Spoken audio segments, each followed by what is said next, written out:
3 বছর আগে ঠিক এই দিনটাই ভালোবাসার মানুষটার বিয়ের দিন ফাড়ি দিয়েছিলাম সুদূর আমেরিকায়। আজ আবার দীর্ঘ 3 বছর পর পা রাখলাম সেই চিরচেনা শহরে। এই শহরে পা রাখতেই পুরনো সেই অতীতটা আবার মনে পড়ে গেল। ভালোবাসার মানুষটাকে না পাওয়ার যন্ত্রণাটা আরও প্রকট হলো। একতরফা ভালোবাসা যে এতটা ঘুরায় ক্ষণে ক্ষণে, একদম দম বন্ধকর পরিস্থিতি। খুব ছোট থেকেই ভালো লাগতো রায়ান ভাইকে। সে সম্পর্কে আমার চাচাতো ভাই। আস্তে আস্তে এই ভালো লাগাটা যে কখন ভালোবাসায় পরিণত হলো বুঝতেই পারলাম না। তার আশেপাশে কোনো মেয়েকে সহ্য হতো না। কোনো মেয়ের সাথে তাকে কথা বলতে দেখলে খুব রাগ হয়। তার সাথে কথা বার্তা খুবই কম হতো আমার। রায়ান ভাইয়ার আম্মু জানতো যে আমি রায়ান ভাইকে ভালোবাসি। আমার হাবভাব দেখেই কিছুটা বুঝে ফেলেছিল। এভাবেই কাটতে থাকতো দিনগুলো। আমি যখন ক্লাস 9-এ পড়ি তখন একটা ফ্রেন্ড হয়, তার নাম রিয়া। বেস্ট ফ্রেন্ডও বটে, প্রাণ উচ্ছ্বাসী একটা মেয়ে।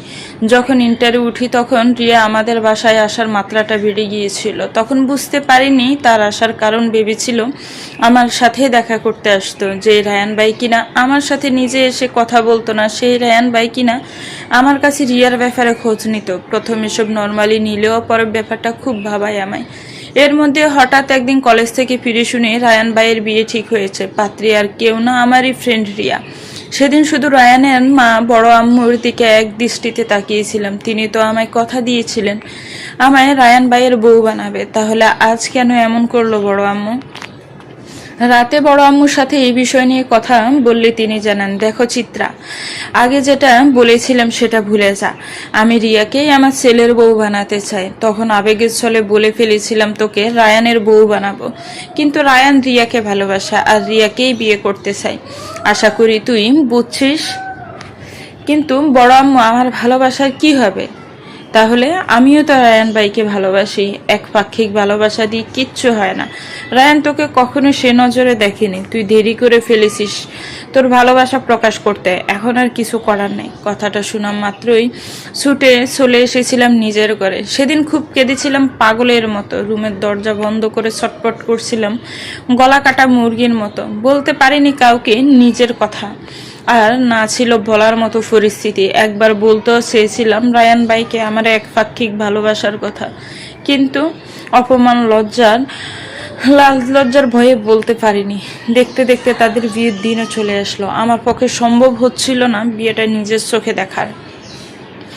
যেখানে এতদিন নিজেকে তার পাশে বসিয়ে এসেছে, আর আজ তার পাশেই আমার বেস্টু রিয়া, মানতে কষ্ট হচ্ছিল। তাই সেদিন রাতেই আমেরিকার উদ্দেশ্যে রওনা হয়ে ছোট চাচ্চুর সাথে। ভাগ্যক্রমে সেদিন তার আমেরিকা যাওয়ার ডেট ছিল। আমারও যেহেতু ভিসা পাসপোর্ট ছিল আগে থেকে, সেজন্য আর কোনো ঝামেলা পোহাতে হয়নি। সবাই অবাকই হয়েছিল আমার হঠাৎ চলে যাওয়াতে। তাদের বলেছিলাম বারো পড়াশোনার জন্য আমায় ওখানে যেতেই হবে, আর তার ঊর্ধ্বে ভালো থাকার জন্য। আমি চলে আসার 1 বছর পরে রিয়া রায়ানের একটা মেয়ে হয়। সেদিন খবরটা শুনে কোনো অনুভূতিই পাইনি। এখানে আসার পর রায়ান ভাই আর রিয়া অনেকবার ফোন দিয়েছিল। বিভিন্ন ব্যস্ততা দেখিয়ে এড়িয়ে গিয়েছি।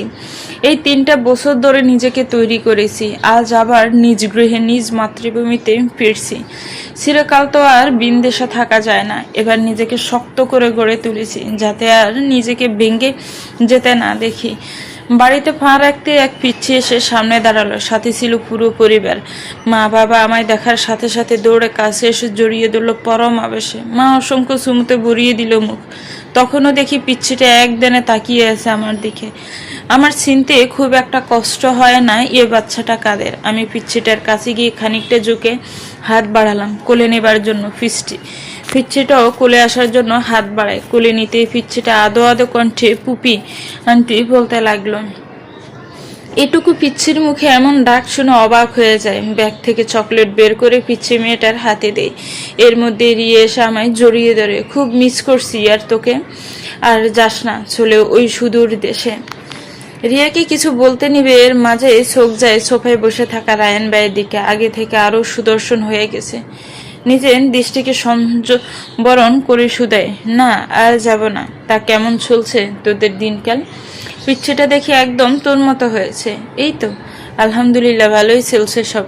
আগে যা, ফ্রেশ হয়ে আয়, অনেক দূর থেকে এসেছিস, রেস্ট নে গিয়ে। চিত্রার মা পাশ থেকে চিত্রাকে নিয়ে যায়। চিত্রা ঘরে এসে অবাক হয়, সে আগের মতোই আছে, তার এই রুমটা একটুও পরিবর্তন হয়নি।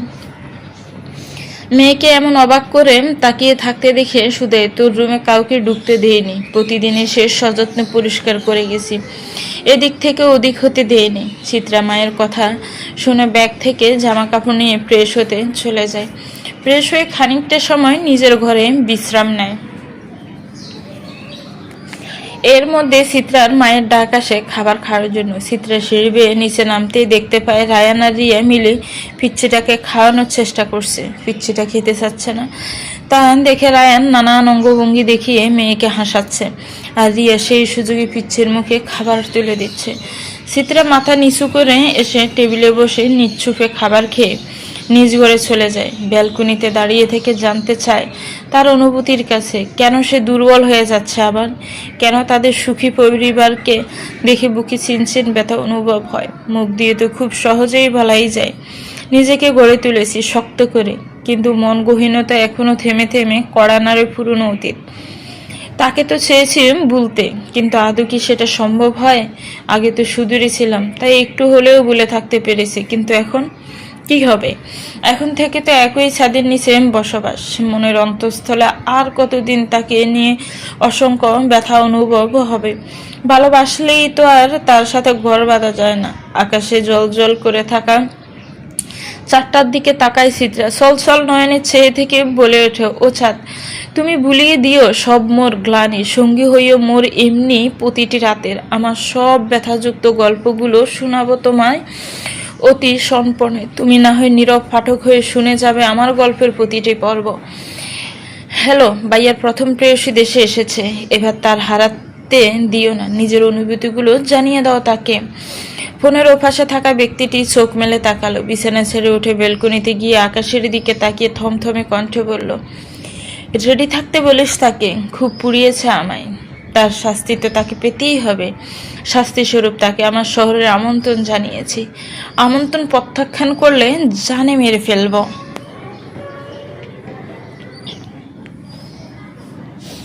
কারো ছোট্ট নরম তুলতুলে হাতের স্পর্শে ঘুম ভাঙে চিত্রা। চোখ ফিটফিট করে তাকিয়ে দেখে রিয়ার বাচ্চাটা তার দিকে ড্যাব ড্যাব করে তাকিয়েছে। কি কিউট বাচ্চাটা! একদানে বাচ্চাটার দিকে তাকিয়ে রইল চিত্রা। রায়ানা আছে রিয়ার বাচ্চা, রিয়ার জায়গায় তো বাচ্চাটা চিত্রা রায়ানের হতে পারত। তপ্ত শ্বাস ফেলল চিত্রা। এর মধ্যে বাচ্চাটা চিত্রার বুকে আছড়ে পড়ল, সাথে খিলখিল করে হেসে উঠল। চিত্রের মুখেও হাসি ফুটে উঠল। বাচ্চাটাকে টেনে কাঁথার নিচে নিয়ে জাপটে জড়িয়ে ধরল। বাচ্চাটা চুপচাপ গুটিসুটি হয়ে শুয়ে রইল। চিত্রা ফের চোখ বুঝতে বাচ্চাটা চিত্রার গালে হাত রাখলো। চিত্রা তাকালো, বাচ্চাটার গালে রাখা হাতটায় হাত দিয়ে বলল, কি হয়েছে মাম্মা? বাচ্চাটা উঠে বসলো, দরজার দিকে চেয়ে বলে, আমাকে বাহিরে নিয়ে তোলো। চিত্রা নিজে এবার উঠে পড়লো, চুলগুলোতে হাত খোপা করে নেয়। বাহিরে যাবা মাম্মা? বাচ্চাটা উপর নিয়ে এসে মাথা নাড়ালো। আচ্ছা, তুমি এখানে চুপ করে বসো, আমি আগে ফ্রেশ হয়ে এসে নিই। বাচ্চাটা চুপ করে বসে রইল। চিত্রা ওয়াশরুমে ঢুকে ফ্রেশ হয়ে মাথায় ওড়না দিয়ে মোবাইলটা হাতে নিয়ে বাচ্চাটাকে কোলে নিয়ে নিচে নামতে ড্রয়িং রুমে আসতেই দেখে তার বড় মা রিয়া বসে আছে। পাশে একটা পরিচিত মুখ দেখতে পেল চিত্রা। রিয়ার বড় ভাইয়ের রাতুল এসেছে। রিয়া চিত্রাকে দেখে বসা থেকে উঠে চিত্রার কাছে এলো, বাচ্চাটাকে কোলে নিতে চাইলো, কিন্তু গেল না। তোর ওঠার সময় হলো চিত্রা? 10টা বাজে। ঘুম ভাঙলো তো? চিত্রা হাতে থাকা ফোনটায় সময় দেখে নিল। আমেরিকায় থাকাকালীন চিত্রা অনেক বেলা করেই ঘুম থেকে উঠত। ছোট চাচা আর চাচি থাকা সে সবসময় রিল্যাক্স মুডে থাকতো। আসলে অ্যালার্ম দিতে ভুলে গেছি, তোর মেয়েটা না ডাকলে তো এখনও ঘুমিয়ে থাকতাম। কথাটা বলে সোফার দিকে এগিয়ে যায় চিত্রা। সামনে থাকা পরিচিত মুখের দিকে তাকিয়ে বলে, আসসালামু আলাইকুম রাতুল ভাইয়া, কেমন আছেন? রাতুল স্মিথ হাসলো, বাচ্চাটার দিকে হাত বাড়িয়ে বলো, ওয়ালাইকুম আসসালাম। আলহামদুলিল্লাহ ভালো আছি, তুমি কেমন আছো? আলহামদুলিল্লাহ ভালো আছি। রাতুল বাচ্চাটাকে কোলের মধ্যে বসিয়ে বলে, ভালো থাকারই তো কথা। আমেরিকার মতো শহরে থাকলে কেউ ভালো না থাকে পারে? চিত্রা কিছু বলল না। চিত্রার মা চিত্রা ফাঁসে বসে বলে, বেলা তো হলো, তো খিদা লাগেনি তোর? চল খেয়ে নিবি, বিকেলে তোর পুপি আসবে তোকে নিতে। চিত্রা মায়ের দিকে তাকিয়ে বলে, আমাকে নিতে মানে? কাল রাতে ফোন করে বলেছে আজ আসবে, আর কয়েকদিন তোকে তার কাছে রাখবে। জানিস তো তোর ফুফিকে বলেছে, মানে তোকে নিয়েই ছাড়বে। আচ্ছা চলো খেতে দাও, তোমাদের খাওয়া শেষ? সবার খাওয়া শেষ, শুধু তোর মা খায়নি। ফাঁস থেকে চিত্রার বড় মা রিক্তা বেগম কথাটা বলে উঠলেন। চিত্রা তপ্ত শ্বাস ফেলে মায়ের হাত ধরে খাবার টেবিলের সামনে যায়। বাড়ির সবাই কি অফিসে চলে গেছে? হ্যাঁ, তোর আব্বু, বড় চাচা আর রায়ান অফিসে গেছে। মাকে বসে এসে নিজেও বসে পড়লো। 2 প্লেটে খাবার বেড়ে মা মেয়ে খেয়ে নিল। এর মধ্যে হঠাৎ করে চিত্রার ফোন বেজে উঠলো। ফোনের স্ক্রিনে তাকিয়ে দেখলো তার ছোট চাচা ভিডিও কল দিয়েছে। চিত্রা ভুলেই গিয়েছিল তার চাচাকে ফোন দিতে। ফোনটা রিসিভ করে সামনে পানির জগের সাথে হেলান দিয়ে রাখে। ফোনের ওপাশে চিত্রার চাচা চাচি আর তাদের একমাত্র মেয়ে সানা বসে আছে। আসসালামু আলাইকুম চাচা। ওয়ালাইকুম আসসালাম। ঠিকঠাক পৌঁছিয়েছ তো? হ্যাঁ চাচা, আর খুব সরি, এখানে আসার পর একদম ভুলে গেছি তোমায় ফোন দিতে। হ্যাঁ, ভুলে যাওয়াই স্বাভাবিক, এতদিন পর ফ্যামিলির সাথে দেখা হলো। চাচি আর ফিরছি তো রেগে আছে, দেখো আমার সাথে কথাই বলছে না। সানা এবার ফোনটা নিজের হাতে নিয়ে বলে, রেগে থাকারই তো কথা, তুমি কিভাবে আমাকে ভুলে যেতে পারো? আমি তোমার সানা পিচ্ছি, তাকে ভুলে যাও, একটা ফোন দিও। ওয়াও দিতে ওয়াও। সরি, খুব সরি, আর এমন ভুল হবে না, আসলে অনেক টায়ার্ড হয়ে গিয়েছিলাম। ওকে ওকে, আর সরি বলতে হবে না। আবার আসবে কবে? যেদিন আমার সানা পিচ্ছির বিয়ে হবে সেদিন যাব। সানার হাত থেকে সানার মা সোনিয়া আহমেদ ফোনটা নিয়ে বসা থেকে উঠে দাঁড়িয়ে বাহিরে গিয়ে ভিডিও কল কেটে অডিও কল দিয়ে বলে, চিত্রা সব ঠিকঠাক আছে তো? হ্যাঁ চাচি, সব ঠিকঠাক আছে। রায়ানকে দেখে দুর্বল হয়ে যাওনি তো? চিত্রা বসা থেকে উঠে দাঁড়িয়ে বাড়ির বাহিরে বাগানে গেল। কিছুটা খারাপ লাগছিল চাচি, তবে নিজেকে সামলিয়ে নিয়েছে। এখন থেকে তো রোজ দেখা চোখের সামনে থাকবে, ভেঙে পড়বা না। আমি ভেঙে পড়লে শক্ত করার জন্য তো তুমি আছো। তুমি আমার মেয়ে হলে তোমাকে কখনোই ওই বাড়িতে যেতে দিতাম না চিত্রা। কেন চাচি, আমি কি তোমার মেয়ে নই? হ্যাঁ মেয়ে, কিন্তু অধিকার বোধ নেই আমার। আচ্ছা ভালো থাকবা, রোজ ফোন দিবা। আচ্ছা চাচি, তোমরাও ভালো থাকবা। ফোনটা কেটে দিয়ে পেছনে ঘুরতে দেখে রাতুল বাচ্চাটাকে কোলে নিয়ে তার পেছনে দাঁড়িয়ে আছে। কখন এসে দাঁড়ালেন টের ফেলেন না। এই তো কেবলই এসে দাঁড়ালাম। তার সাথে কথা বলছিলেন ফোনে। চিত্রা বাচ্চাটাকে নিজের কোলে নিয়ে বলে, আমার চাচির সাথে কথা, আমেরিকায় যার সাথে কাছে ছিলাম। ওহ। চিত্রা আর কোনো জবাব না দিয়ে বাড়ির ভেতরে ঢুকে পড়ল। রাতুল চিত্রার যাওয়ার পানে তাকিয়ে রইল। মেয়েটাকে দেখার জন্য এসেছিল রাতুল। মেয়েটা আগের থেকেও সুন্দর হয়ে গেছে, শুধু তাকিয়ে থাকতে ইচ্ছে করে। বিকেলের দিকে ছাদের কার্নিশ ঘেঁষে দাঁড়িয়েছিল চিত্রা। হঠাৎ চোখে কারো হাতের স্পর্শ পেয়ে বুঝতে বাকি নেই এটাকে। তৃষার তাহলে মনে পড়লো তার চিত্রার কথা। তৃষা চোখ ছেড়ে সামনে এসে দাঁড়ালো, অবাক হয়ে বলল, বুঝলি কি করে এটা আমি? চিত্রা বুকে 2 হাত দিয়ে বলে, কারণ এসব বাচ্চামো তুই ছাড়া আর কেউ করতে পারে না, তাই। কোথায় ভাবলাম তুই আমায় চিনতে পারবি না, অথচ চিনে ফেললি। কে কে আসছিল? আমি আর মা এসেছি তোরা আমন্ত্রণ করে আমাদের বাড়ি নিতে। আমাকে নিতে কেন সেটা মা জানে। চল নিচে চল। চিত্রা আর তৃষে নিচে আসলো। সোফায় বসে থাকা তানিয়া বেগমকে দেখে তার দিকে এগিয়ে গিয়ে জড়িয়ে ধরলো। কেমন আছো ফুপি? ভালো আছি। বিদেশে গিয়ে তো ফুপিরে ভুলেই গেছস। কি যে বলো না, তোমাদের ভুলে গেলে চিনলাম কি করে? রিয়া মিষ্টি আর কিছু ফ্রুটস এনে টি টেবিলে রাখলো। রিক্তা বেগম ননদের দিকে তাকিয়ে বলে, তা তানিয়া, ছেলে তো বয়স হলো, বিয়ে টিয়ে দিবে না নাকি? তানিয়া বেগম মুখে মিষ্টি নিতে নিতে বলে, হ্যাঁ ভাবি, এবার তুষারকে বিয়ে দিয়েই ছাড়বো। তা তুষার আসলো না কেন? সেই কি আর বাসায় বসে থাকার মানুষ নাকি? বাবার সাথে গেছে সিলেট, দায়িত্বশীল করে গড়ে তুলছে তোমার ছেলেকে। হ্যাঁ, তার বলতে বাকি নেই। অফিস টু কাজ, কাজ টু অফিস, এর বাহিরে আর কোনো সময় নেই পরিবারকে দেওয়ার জন্য। দিনকে দিন রোবট বানিয়ে ফেলছে ছেলেটাকে। এই চিত্রা, যা রেডি হয়ে আয়। রেডি হব কেন? আমার সাথে যাবে। আজই? আজ থাকো আমাদের বাসায়, কাল যাবনি। না না, আজই চল, রেডি হয়ে আয়। চিত্রা জানে তার ফুপির সাথে ফেরে উঠবে না, তাই রুমে গিয়ে রেডি হয়ে নিল। সন্ধ্যার দিকে দিয়ে বেরিয়ে পড়ল ফুপির বাড়ির উদ্দেশ্যে। দোতলা বাড়ি, মোট 6টা রুম। বাড়ির সামনে ছোট্ট বাগান। মেয়ে আর ভাইয়ের মেয়েকে নিয়ে বাড়ির ভেতর ঢুকলো তানিয়া বেগম। পুরো রুম অন্ধকার, সন্ধ্যাবাতি দেওয়া হয়নি এখনো। চিত্রা ফোনের লাইট অন করে তানিয়া বেগম সুইচ হাতড়ে বাড়ির লাইটগুলো এক এক করে জ্বালিয়ে দেয়। মুহূর্তে পুরো বাড়ি আলোকিত হয়ে পড়ে। তানিয়া বেগম বোরকা খুলে কিচেনে চলে যায় রান্না করার জন্য। ফুফিকে রেস্টে না নিয়ে সোজা রান্নাঘরে যেতে দেখে চিত্রা বলে উঠল, ফুফি কত দূর থেকে আসলা? রেস্ট না নিয়ে সোজা রান্নাঘরে গেছো কেন? রাতে খাওয়া দাওয়া করতে হবে তো আমাদের। আমরা 3জনই তো বাসায়, তাই না? রান্নার প্যারা নিও না। আমি খাবার বাহিরে অর্ডার দিচ্ছি। আজ 3জন মিলে বাহিরের খাবার খাবো। একদম না, বাহিরের খাবার খাওয়া ঠিক না। আমি তাড়াতাড়ি করে রান্না করে ফেলবো।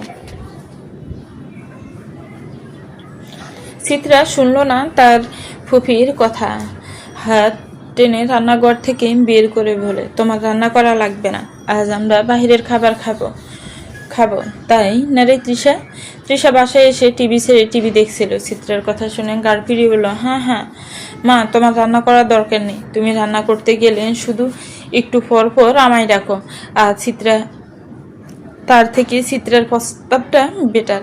আমরা বাহিরের খাবার খাবো। তানিয়া বেগম মেয়ের কথা শুনে তেলে বেগুন জ্বলে উঠল। মেয়ের কানটা টেনে ধরে বলে, মা যে এত কষ্ট করে রান্না করে খাওয়ায়, কই সে তো বিরক্ত হয় না? আর তোমাকে 2-1 বার ডাক দিলে ঘন্টাখানেক পরে এসে ডাক শুনে যাও, এতেই তোমার বিরক্ত লেগে যায়? তৃষা মায়ের থেকে নিজের কান ছাড়িয়ে আবার টিভি দেখায় মনোযোগ দেয়। এর মধ্যে চিত্রা বাহিরে খাবার অর্ডার দেয়। মিনিট 30 পরে ডেলিভারি ম্যান খাবার নিয়ে চলেও আসে। চিত্রা বিল পে করে খাবারটা নিয়ে টেবিলে রাখে। তৃষা এক এক করে খাবারের প্যাকেটগুলো খুলে কাচ্চি রসমালাই অর্ডার দিয়েছিল চিত্রা। তানিয়া বেগম খাবারগুলো এক এক করে প্লেটে বেড়ে খেয়ে নেয় সবাই। তার সামান্য বেঁচে যাওয়া খাবারটা ফ্রিজে তুলে রাখে। খাওয়া দাওয়া শেষে 3জনে টুকিটাকি গল্প গুজব করে। তানিয়া বেগম নিজের রুমে চলে যায় আর চিত্রা তৃষার রুমে যায়। চিত্রা তৃষার রুমে এসে সোজা ব্যালকনিতে চলে যায়। এবারের ব্যালকনিগুলো অনেক সুন্দর, খোলামেলা, বড় সুন্দর আকাশ দেখা যায়। দমকা হাওয়াগুলো এসে গা ছুঁয়ে দেয়। সবচেয়ে ব্যালকনি সুন্দর তৃষার ভাইয়ের রুমের। লোকটার ব্যালকনি তো হরেক রকমের গাছ দিয়ে ভরা ব্যালকনি। অর্ধেকটা সুন্দর একটা দোলনাও আছে। দোলনাটাতে বসলে কি সুন্দর ছাদের আলো একদম শরীরের উপর পড়ে। কথাটা ভাবতেই চিত্রা ব্যালকনি থেকে রুমে এসে তৃষাকে ডাকে। তৃষা কেবলই ঘুমাতে যাচ্ছিল। চিত্রার ডাক শুনে চোখ মেলে বলে, কি তুষার ভাইয়া তো বাসায় নেই, তাই না? আর আসবেও না, তাই না? তো হ্যাঁ, বাসায় নেই। তাহলে চল আজকে তুষার ভাইয়ার রুমে ঘুমাই। তৃষা উল্টো ফিরে শুয়ে বলে, পাগল নাকি আমি? ভাইয়ের বকা খাওয়ার ইচ্ছে নেই। আশ্চর্য, বকা কেন খাবি? ভাইয়া তার রুমে কাউকে শেয়ার করতে দেয় না। আর ভাইয়ার কানে যদি যায় আমরা গিয়ে রাতে তার বিছানায় ঘুমাইছি, তাহলে বক বক করবো। তুষার ভাইয়ের ব্যালকনিটা কিন্তু অনেক সুন্দর রে হরে। তুষার ভাই ছেলে না হয়ে মেয়ে হলে তারে বিয়ে দিয়ে তার রুমটা আমি নিয়ে নিতাম, কিন্তু আফসোস তার রুম নেওয়ার আগে আমাকেই আমার বাড়ি ছেড়ে শ্বশুর বাড়ি চলে যেতে হবে। আহারে, তোমার কষ্টে আমি জাস্ট কেন্দি দিলাম। হইছে, আর কান্দা লাগবে না, ঘুমিয়ে পড়, আমার ঘুম ধরছে অনেক। চিত্রা আর কথা বাড়ালো না, চুপচাপ তৃষার পাশে শুয়ে পড়লো। কিছুক্ষণ ফেসবুক স্ক্রল করে ঘুমিয়ে পড়লো। রাত 3টের দিকে হঠাৎ দরজা ঠকঠক শব্দে ঘুম ভেঙে যায়। চিত্রার পাশে শুয়ে থাকা তৃষাকে ডেকে বলো, ওই তৃষা, কে যেন দরজা ঠকঠক করছে, গিয়ে দেখ। তৃষা মাথাটা দিয়ে উল্টো মুখ ডেকে ঘুমজনক কঞ্চে বলে, তুই গিয়ে দেখ, মা ডাকছে মনে হয়। তার ফুফি ছাড়া তো আর কেউ নেই এ বাসায়। ওলনা না নিয়ে বিছানা থেকে নেমে দরজা খুলে সামনে তাকাতেই ভূত দেখার মতো চমকে ওঠে চিত্রা। দরজার সামনে তুষার দাঁড়িয়ে আছে। তুষার চিত্রাকে দাঁড়িয়ে থাকতে দেখে বলে, তৃষাকে ডেকে দাও তো, আর বলো খাবারটা গরম করে যেন টেবিলে রাখে। কথাটা বলে আর কোনো বাক্য ব্যয় না করে তুষার চলে যায়। চিত্রা তৃষার কাছে এসে বলে, এই তৃষা, তুষার ভাই আসছে, তোকে খাবার গরম করে দিতে বলছি। কি রে, উঠ, যা গরম করে দিয়ে আয়। তৃষা উঠলো না। চিত্রা আবার ডাকলো, কিন্তু মেয়েটা মরার মতো ঘুমাচ্ছে। চিত্রা এখন কি করবে বুঝে উঠতে পারলো না। বিছানার এক প্রান্তে বসে রইল। মিনিট 10 পর তুষারের আবার ডাকা আসলো। উপরান্ত নাফি চিত্রা নিজেই নিচে নামলো। জড়সড় হয়ে তুষারের সামনে দাঁড়িয়ে বলল, ভাইয়া, তৃষা তো উঠেনি, খাবারটা আমি গরম করে দিব। দাও। চিত্রা ফ্রিজের কাছে গিয়ে খাবার বের করতে গিয়ে দেখে খাবার বলতে তো সেই রাতের বেঁচে যাওয়া একটুখানি কাচ্ছি, যা খেলে তো রিয়ার বাচ্চারই পেট ভরবে না, এর আর কি পেট ভরবে। তুষার চিত্রাকে ঠাই ফ্রিজের সামনে দাঁড়িয়ে থাকতে দেখে থমথমে গলায় বলল, কি হলো, ফ্রিজের সামনে ঠাই দাঁড়িয়ে আছো কেন? চিত্রা তুষারের দিকে তাকিয়ে বলে, ভাইয়া খাবার তো নাই ফ্রিজে। খাবার নাই মানে? মা রান্না করেনি আজ? অবাক হওয়ার কণ্ঠে বলল তুষার, রান্না করতে চেয়েছিল কিন্তু আমিই দিইনি, বাহির থেকে খাবার এনে খেয়েছিলাম আমরা। তাহলে এখন আমি কি খাবো? আপনি যে আসবেন কেউ কি জানতো? তুষার গম্ভীর কণ্ঠে বলল, না। তাহলে এখন কি করবেন? না খেয়ে থাকবেন নাকি? আশ্চর্য, না খেয়ে থাকবো কেন? কিছু একটা তাড়াতাড়ি বানিয়ে দাও, খিদে পেয়েছে অনেক। আমি কি বানাবো? রান্না করতে পারো না? হ্যাঁ পারি। তাহলে দয়া করে খানিকটা নুডলস রান্না করে দাও। আচ্ছা ওয়েট করেন, দিচ্ছি। মিনিট 10 মধ্যে চিত্রা কোনো রকমের নুডলস রান্না করে তুষারের সামনে দিলাম। এই ফার্স্ট বাসায় এসে রান্না করলো চিত্রা। তুষার চুপচাপ নুডলসটা খেয়ে পানি খেয়ে চলে গেল। একটা মানুষ যে এত রাতে উঠে তাকে নুডলস রান্না করে খাওয়ালো, তাকে যে ধন্যবাদ দিতে হয় সেই ধন্যবাদটুকু দিল না। কি ব্যাপার শাসি, চিত্রাকে দেখছি না কেন? কাল রাতেও দেখলাম না, আজ সকালেও দেখছি না যে? ডাইনিং টেবিলে বসতে বসতে কথাটা বলে রায়ানের মা রিক্তা বেগম গ্লাসে পানি ঢালতে ঢালতে বলে, চিত্রা তো বাসায় নেই, ও তৃষাদের বাসায় গেছে। রায়ান পুরোটা মুখে নিতে নিতে বলে, একাই গেছে নাকি? রিয়া তার মেয়েটাকে নিয়ে চেয়ারে বসতে বসতে বলে, না ফুফি আসছিল তৃষাকে নিয়ে, সন্ধ্যার দিকে চিত্রাকে নিয়ে গেছে। চিত্রার মা সয়নিকা বেগম রান্নাঘর থেকে চায়ের কাপটা নিয়ে এসে সোফায় বসে থাকা বাসুর রাসেল আহমেদ ও স্বামী সাহেল আহমেদকে দেয়। সাহেল আহমেদ স্মিথ হেসে স্ত্রীর হাত থেকে চায়ের কাপটা নেয়। দিনটা তার স্ত্রীর হাতে চা দিয়ে শুরু না করলে চলে না। রাসেল আহমেদ চাটা নিয়ে গম্ভীর কণ্ঠে বলে ওঠে, রায়ান সাভারের এনাম মেডিকেলের পাশে যে জায়গাটা আছে সেটা নিয়ে কত দূর গেলে? রায়ান তার বাবার দিকে চেয়ে বলে, ওনাদের বুঝাচ্ছে বাবা, কিন্তু ওনারা ওই জমি বিক্রি করতে নারাজ। রাসেল আহমেদ চায়ের কাপটা সশব্দে টেবিলের উপর রাখলো, চোখ মুখ শক্ত করে বলল, নারাজ মানে কি? ওনাদের কোনো ধারণা আছে তার ওই 10% জমির জন্য আমার ফ্যাক্টরির উপর কি প্রভাব পড়ছে? রায়ান মেয়েকে কোলে নিয়ে সোফায় গিয়ে বাবার সামনে বসে বলে, ওই জায়গাটা তাদের নয় বাবা, জায়গাটা তার মেয়ের নামে। মেয়েকে গিফট হিসেবে দিয়েছে ভদ্রলোক, আর তার মেয়ে ইতালি থাকে। তার মেয়ে না করে দিয়েছে সে বিক্রি করবে না ওই জায়গাটা। আশ্চর্য, বুঝি না ওই 10% জায়গায় কি এমন তৈরি করবে তারা? তাদের ওই জায়গার জন্য আমার ফ্যাক্টরির কাজ বন্ধ হয়ে আছে। আমার ওই জায়গাটা চাই অ্যাট এনি কস্ট। চেষ্টা তো করছি, সব আমার উপর দিয়ে ছেড়ে দাও। কেন? তোমার আদরের ছেলেটাকে বলো এবার আমাদের সাথে ব্যবসার হাল ধরতে, তাকে বলো এই জমি কিনে দিতে, তাহলে সে কোম্পানির 40% শেয়ার পাবে। রাসেল আহমেদ ছেলের কানে সে অবাক হয়ে বলে, পাগল হয়েছিস নাকি? রাফি এই ব্যবসার কিচ্ছু বুঝে না, সে কিভাবে কি করবে? তাকে দেশে আসতে বলো, কয়েকদিন অফিসে যাওয়া আসা করলে শিখে যাবে। তুষার ও তো ওর বয়সী ছেলেটাকে দেখছো? ফুফার সাথে থেকে থেকে এমন একজন বিজনেসম্যান হিসেবে নিজেকে প্রতিষ্ঠিত করে ফেলছে অলরেডি। আর তোমার ছোট ছেলেকে দেখো, আমরা গায়ে গতরে খেটে রোজগার করি আর সেই টাকা দিয়ে দেশ বিদেশ ঘুরে বেড়ায়। এই জমির ব্যাপারে আর আমার সাথে কথা বলবা না। কথাটা বলে মেয়ের কপালে চুমুকে রায়ান বেরিয়ে যায় অফিসে। বাপ ছেলের কথা এতক্ষণ চুপচাপ শুনছিল সাহেল আহমেদ। তার এই বিজনেস নিয়ে অত ইন্টারেস্ট নেই, সে মাস শেষে তার লাভাংশ পায় শুধু। আর তাছাড়া তার বনানীতে 6 তলার 2টো ফ্ল্যাট আছে, সেখান থেকে পাওয়া টাকা দিয়ে তারও তার স্ত্রী মেয়ের ভবিষ্যৎ স্বাচ্ছন্দ্যে চলবে। ছেলে নেই দেখে তার এসব বিজনেসের প্রতি আগ্রহ কমে গেছে। তার যা আছে তাতে মেয়ের জন্য এনাফ। ভাই রায়ান তো ভুল কিছু বলেনি, তোমার বয়স হচ্ছে, রায়ানের পক্ষে তো একা সম্ভব না এত বড় বিজনেসটার সব দিক সামলানো। আর আমি তো এসব বিজনেসের ধারে কাছেও যাবে না খুব প্রয়োজন ছাড়া। রাফিকে ফোন দিয়ে বুঝাও, সে বড় হয়েছে, কয়েকদিন পর বিয়ে করবে। সে যদি এমন ভাবে উড়নচণ্ডীর মতো ঘুরে বেড়ায় তাহলে কি বলো? মাথা ঠান্ডা রেখে বুঝবা রাফিকে। কথাটা বলে উঠে চলে যায় সাহেল আহমেদ, রাসেল আহমেদ এ চিন্তায় পড়ে যায়। তার ছোট ছেলে অনেক তাড়া। ছোট ছেলেটা হয়েছে ভাই সাহেলের মতো, বিজনেসের ধারে কাছেও আসতে চায় না। এক ভাই আমেরিকায় বউ বাচ্চা নিয়ে সেটেলড হলো, আরেক ভাই থেকেও না থাকার মতো। উপরান্তর না পেয়ে ছোট ছেলে রাফিকে ফোন লাগায় রাসেল আহমেদ। ইতালি ক্যান্ট হোটেলের বেলকনিতে দাঁড়িয়ে আছে এক মেয়ে, হাতে তার কপির মগ, চোখে মোটা ফ্রেমের চশমা।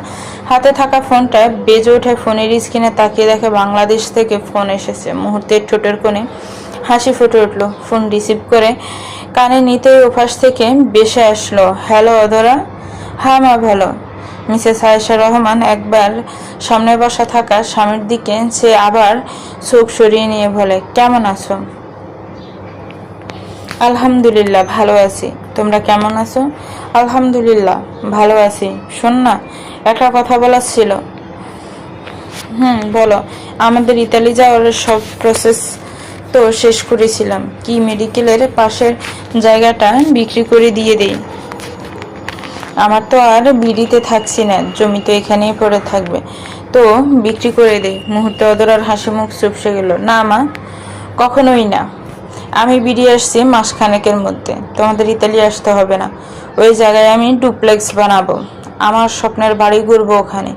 আয়েশা রহমান বিরক্ত হলো মেয়ের কথা শুনে। পাগল হয়েছে নাকি? ইতালি থেকে বেরিয়ে আসবে মানে? আমি পাগল হইনি, আমি বেরিয়ে আসছি ওই জমি সংক্রান্ত কোনো কথা যেন আর না বলা হয়।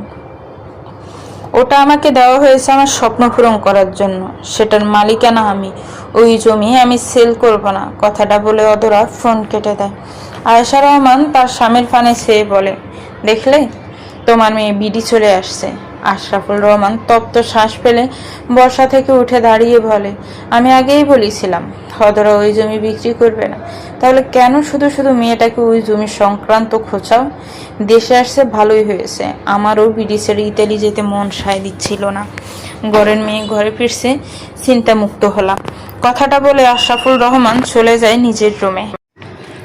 আয়েশা রহমান ঠায় বসে রইল সোফায়। মেয়ে তার ভীষণ যদি এবার দেশে এসে কি করবে কে জানে। সকাল সকাল রোদের আলো চোখে পড়তে ঘুম ভেঙে যায় চিত্রার। আড়মোড়া ভেঙে ঘুম থেকে উঠে বসে।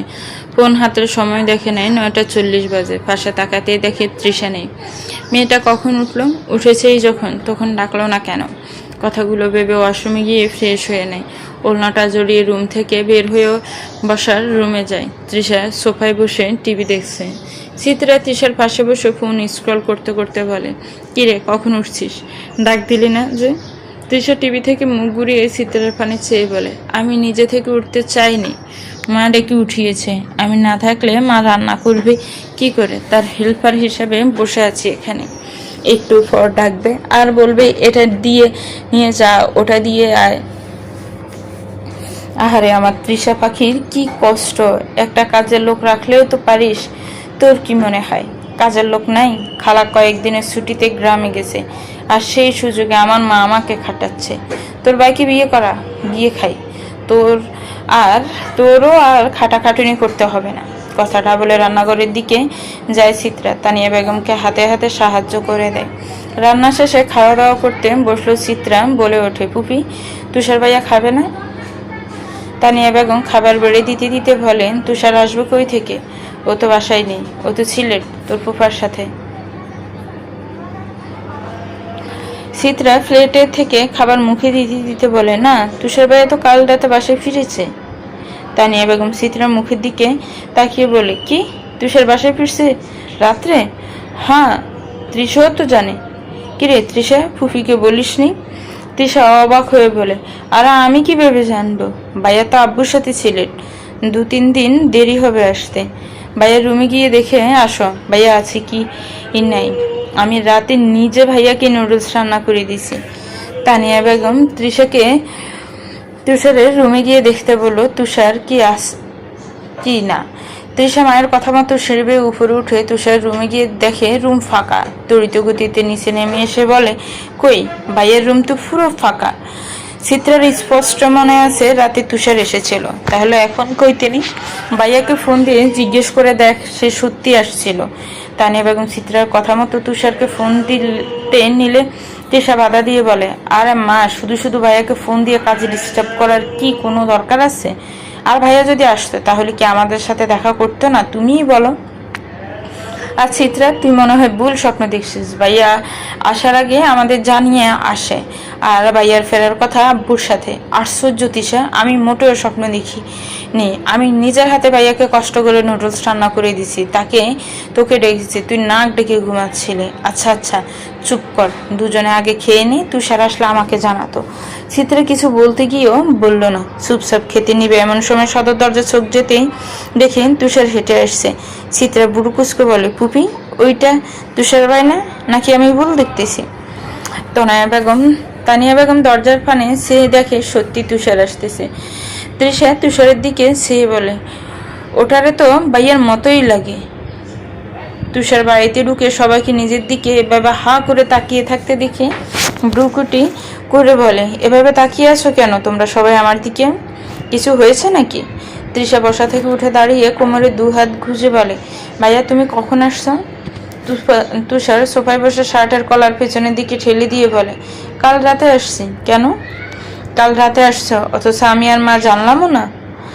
নাক ডেকে ঘুমাচ্ছিলি, জানবি কি করে? ও না হয় নাক ডেকে ঘুমাচ্ছিল, কিন্তু আমাকে কেন ডাকলি না? তুষার একবার চিত্রের দিকে তাকিয়ে ফের মায়ের দিকে তাকায়। তুমি ঘুমিয়েছিলে তাই ডাকিনি, বাট এটা নিয়ে এত কথা কেন হচ্ছে?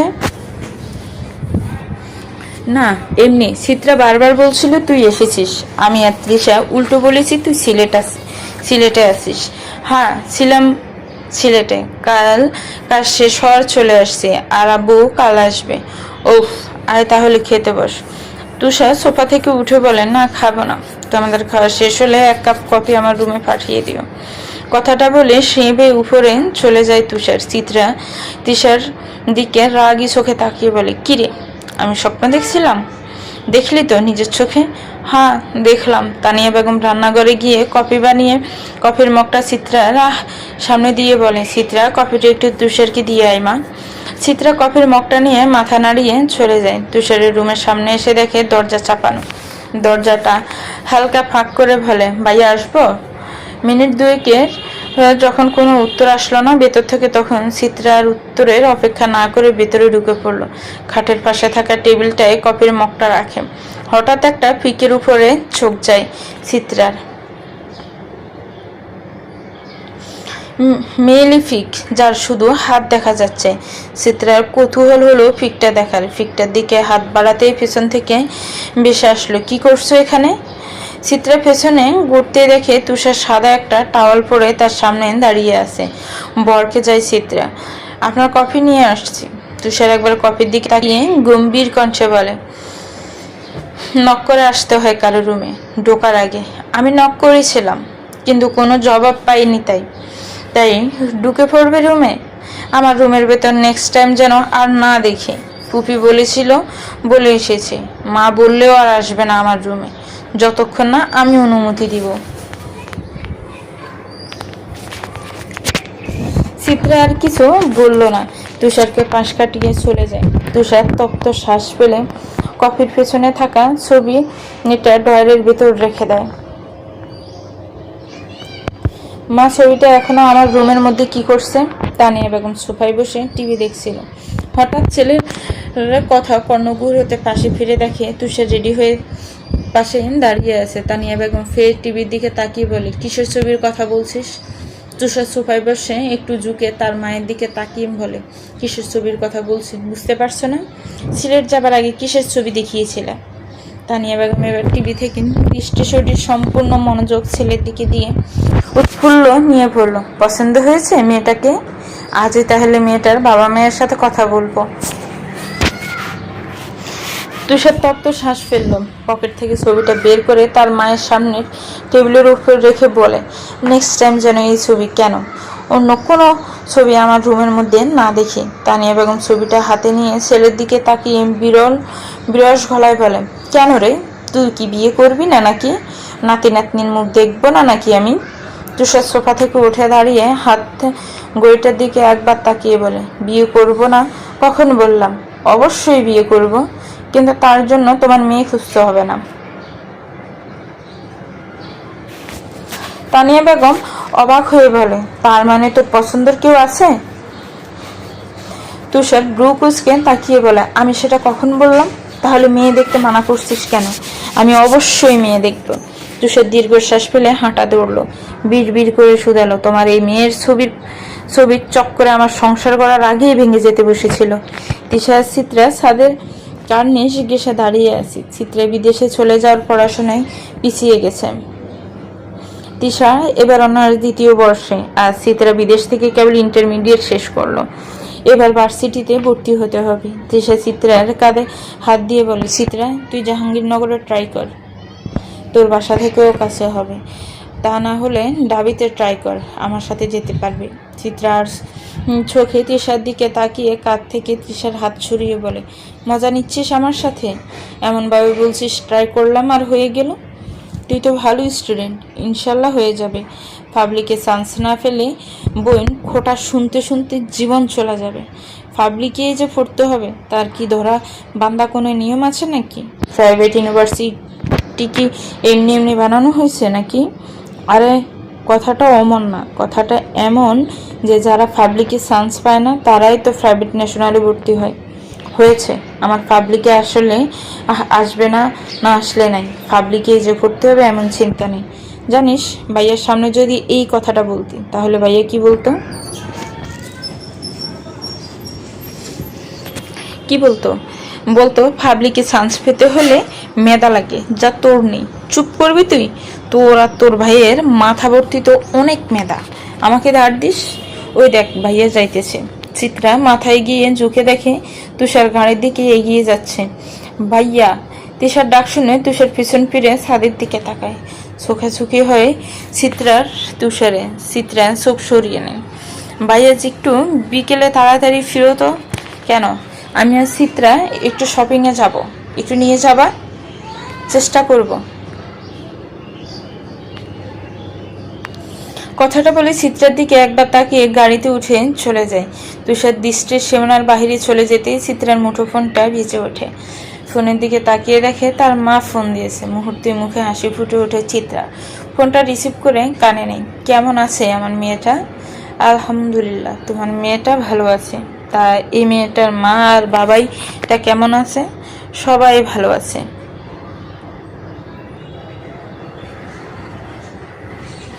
যার কারণে তোমাকে ফোন দেওয়া, কাল বিকেলে চলে এসো বাসায়। কালই? হ্যাঁ, রাফি আসছে। কি, রাফি ভাইয়া আসছে? কিছুটা অবাক হয়ে কথাটা বলে চিত্রা। পাশে থাকা তৃষার বুকটা ধক করে ওঠে। সে সত্যি শুনছে তো, রাফি ফিরছে? হ্যাঁ, কাল আসতেছে রাফি বাড়ি। তোর ফুফুরা সবাই কেমন আছে রে? তারা সবাই ভালো আছে। কথা বলবা?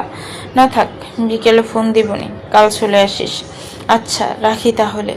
চিত্রা ফোনটা কেটে দেয়। তৃষার হাতে ঝাঁকিয়ে বলে, রাফি ভাইয়া আসছে দেশে। উফ, ভাবতে খুশি খুশি লাগছে।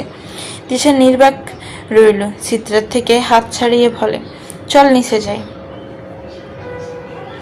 চিত্রা হাঁ জানিয়ে তৃষার পিছে নিচে নেমে যায়। বিকেলে রেডি হয়ে বসে আছি চিত্রা আর তৃষা তুষারের অপেক্ষায়। সেই আধা ঘন্টা আগে বলেছে রেডি হয়ে থাকতে, সে আসবে, কিন্তু আর আসার নাম নেই এখনো। বিরক্ত লাগলো চিত্রার।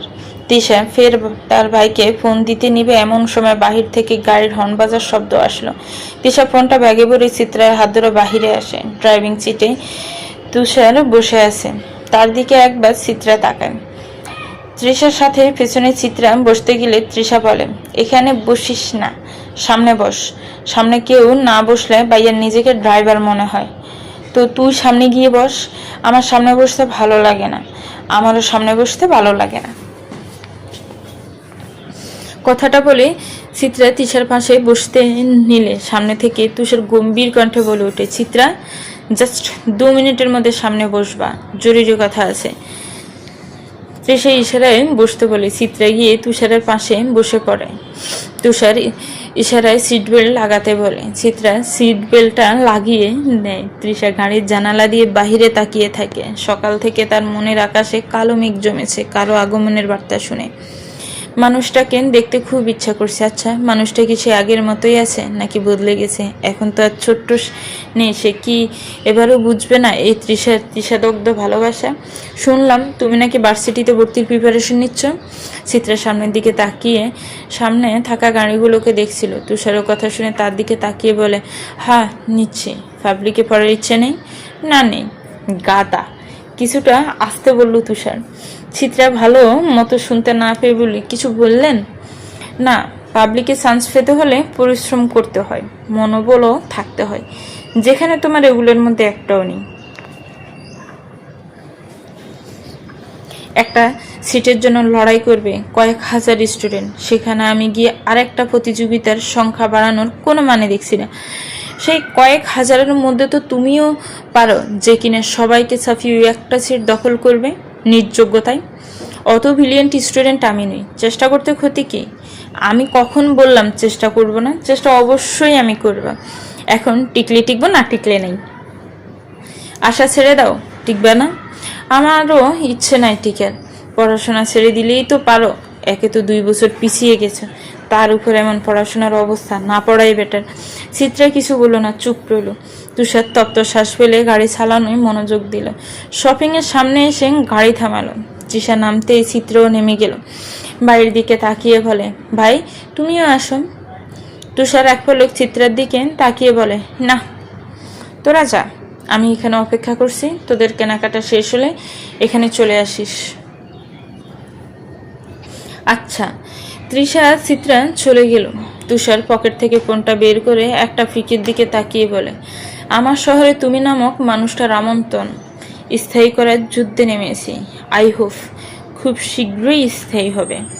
এক্সকিউজ মি বলছি, গাঁটটা একটু সোজা করুন, আমার সমস্যা হচ্ছে। হঠাৎ এক মেয়েলি কণ্ঠে চোখ মেলে তাকায় রাফি। কখন যে ঘুমিয়ে পড়েছিল বুঝতে পারেনি। মেয়েটার দিকে তাকিয়ে সরি বলতে গিয়ে থমকে যায় রাফি। মেয়েটার গায়ে সাদা সিল্কের শাড়ি, চুলগুলো হাত খোপা করা, গায়ে কোনো অলংকার নেই। কি স্নিগ্ধ লাগছে মেয়েটাকে। আচ্ছা, মেয়েটার কি স্বামী মারা গেছে? স্বামী মারা গেলে তো মেয়েরাই এমন বিধবা সাজে। মুহূর্তে রাফির মন খারাপ হয়ে গেল। মেয়েটার জন্য কষ্ট লাগলো। বয়স তো বেশি হবে বলে মনে হচ্ছে না, এইটুকু বয়সী বিধবা হলো। অতি সুন্দর রমণীদের কপাল কেন যে এত খারাপ হয় কে জানে। মেয়েটা একদিনে প্লেনে জানালা দিয়ে বাহিরের মেঘগুলোকে দেখে চলছে। রাফির ইচ্ছে হলো মেয়েটার সাথে কথা বলার। ইচ্ছেটাকে দমিয়ে রাখতে না ফিরে বলে, হাই আমি রাফি, আপনি? মেয়েটা বাহিরের দিকে চোখ রেখেই বলল, অদরা। রাফি বার দুই ঠোঁটে বিড় করে অদরা নামটাকে। আচ্ছা, আপনি কোথায় যাচ্ছেন? অদরা এবার রাফির দিকে তাকালো। আপনি যেন কোথায় যাচ্ছেন? রাফি শার্টের কলার পিছনে দিয়ে ঠেলে দিয়ে বলে, প্রশ্ন আমি করেছি, উত্তর না দিয়ে প্রশ্ন কেন করছেন? এটা কোথায় যাওয়ার প্লেন? বাংলাদেশ। আমি নিশ্চয়ই লন্ডন যাচ্ছি না এই প্লেনে চড়ে।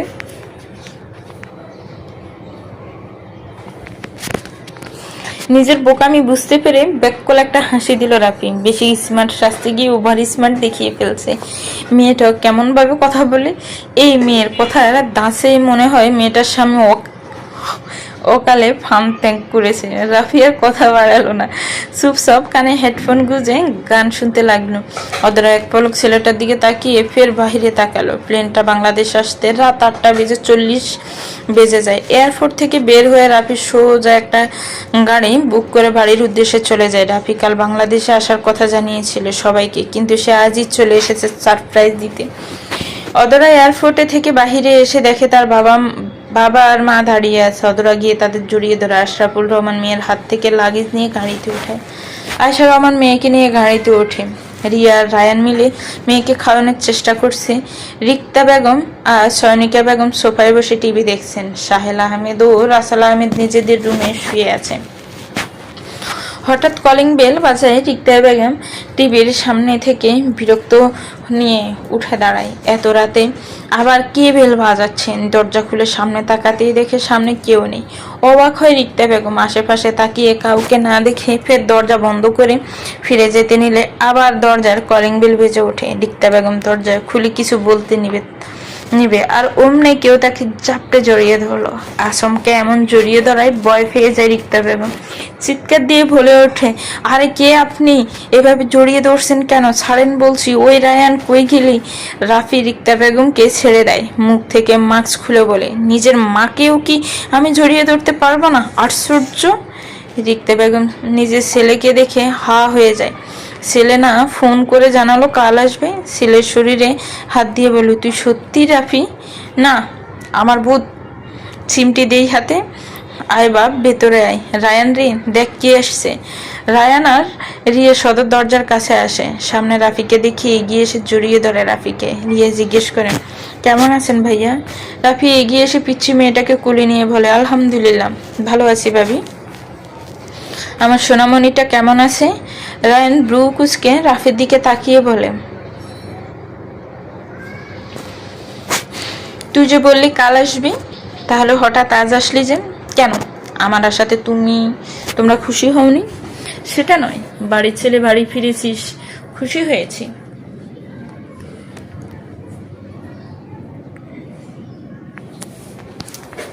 রাফি কিছু বলল না। সামনে দাঁড়িয়ে থাকা সয়নিকা বেগমের সামনে গিয়ে বলল, কেমন আছো শাসি?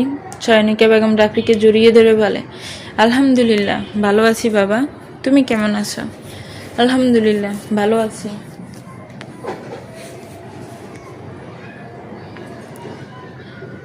আলহামদুলিল্লাহ ভালো আছি। সীতাবাগ কোথায়? হেসে উঠল সয়নিকা বেগম। সীতাবাগ তো সে ত্রিশাদের বাসায়, কাল আসবে। শীতের সকাল চারিদিকে কুয়াশায় জড়ানো, সেই সাথে মৃদু মৃদু ঠান্ডা বাতাস শরীরটাকে বরফের ন্যায় জমে দেওয়ার জন্য যথেষ্ট। সূর্যর দেখানি শরীরে একটা জ্যাকেট জড়িয়ে কাঁপতে কাঁপতে তিশাদের বাড়িতে ঢুকে রাফি। তানিয়া বেগম শরীরে চাদর জড়িয়ে সোফায় বসেছিলেন। হঠাৎ কাউকে তার পাশে বসতে দেখে চমকে ওঠে। ফাঁস ফিরে তাকিয়ে পরিচিত মুখ দেখে বসা থেকে উঠে দাঁড়ায় তানিয়া বেগম। রাফির বাহুদের উৎফুল্ল নিয়ে বলে, রাফি তুই এসেছিস সত্যি? রাফি নিজের বাহু থেকে তানিয়া বেগমের হাত সরাতে সরাতে বলে, উফ ফুপি, এভাবে কেউ ধরে? শীতে কাঁপতে কাঁপতে এসেছিস, শরীর জমে গেছে বাতাসে। একা এসেছিস নাকি? রাফি ব্রু কুচকে বলে, হ্যাঁ একা আসবো না তো সঙ্গী পাবো কই? তা তুমি একা এখানে বসে আছো যে ফুপা? সীতাবাগ, তুষার, ব্রো কই? ওরা সবাই ঘুমাচ্ছে, তোর ফুফা সিলেটে আছে। রাফি হাতে থাকা ঘড়িটায় সময় দেখে বলে, সকাল 8:30 বাজে, এখনো ঘুমাচ্ছে সবাই? হ্যাঁ, তোর নাচ আসার কথা ছিল বিদেশ থেকে? হ্যাঁ, গতকাল রাতে এসেছি।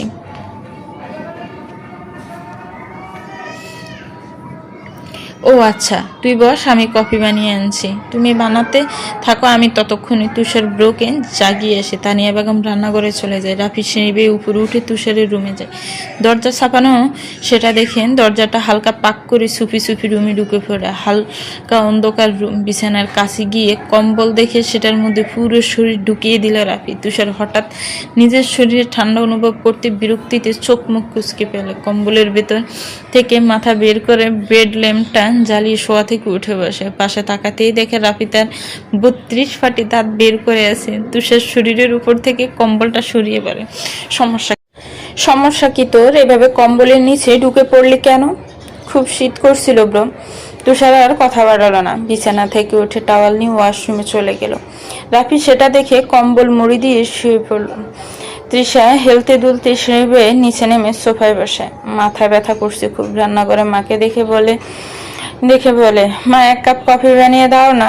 তানিয়া বেগম মেয়ের ডাক শুনে বলে, ওরে আমার রাজকন্যাটা উঠেছে নাকি? মা একটু অপেক্ষা করো, তোমার মা তোমার জন্য কফির সাথে স্ন্যাক্সও নিয়ে আসছে। হঠাৎ মায়ের এমন আহ্লাদি কথা শুনে তপ্ত শ্বাস ফেলে তৃষা। তোমার কষ্ট করে স্ন্যাক্স দেওয়া লাগবে না মা, 1 কাপ কফি দাও, তাতেই চলবে। তানিয়া বেগম 1 কাপ কফি এনে তৃষার সামনে রাখে। তৃষার স্বস্তির নিঃশ্বাস ফেলে কফিটায় চুমুক বসতে যাবে, আর এমন সময় তানিয়া বেগম বলে ওঠে, আরে কফিটা তুই খাচ্ছিস কেন? তৃষা অবাক হয়ে বলে, কফি তো আমিই চেয়েছি, সেজন্য তো কফিটা আমিই খাবো। না, এটা তোর কফি না। তাহলে কার কফি? তোর ভাইয়ের। যা তুষারের রুমে গিয়ে দিয়ে আয়। আমার কফি আগে দিয়ে আয়, তারপর দিতেছি তোর কফি। তৃষা কফির মগটা নিয়ে তুষারের রুমে দিকে যায়। তুষারের রুমে ঢুকে দেখে তার ভাই কম্বল মুড়ি দিয়ে এখনো শুয়ে আছে। এই টাইমে কিভাবে তার ভাই কফি খাবে বুঝে আসে না তিশার। কফিটা বেডের পাশে রাখা টেবিলটার উপর রেখে দেয়।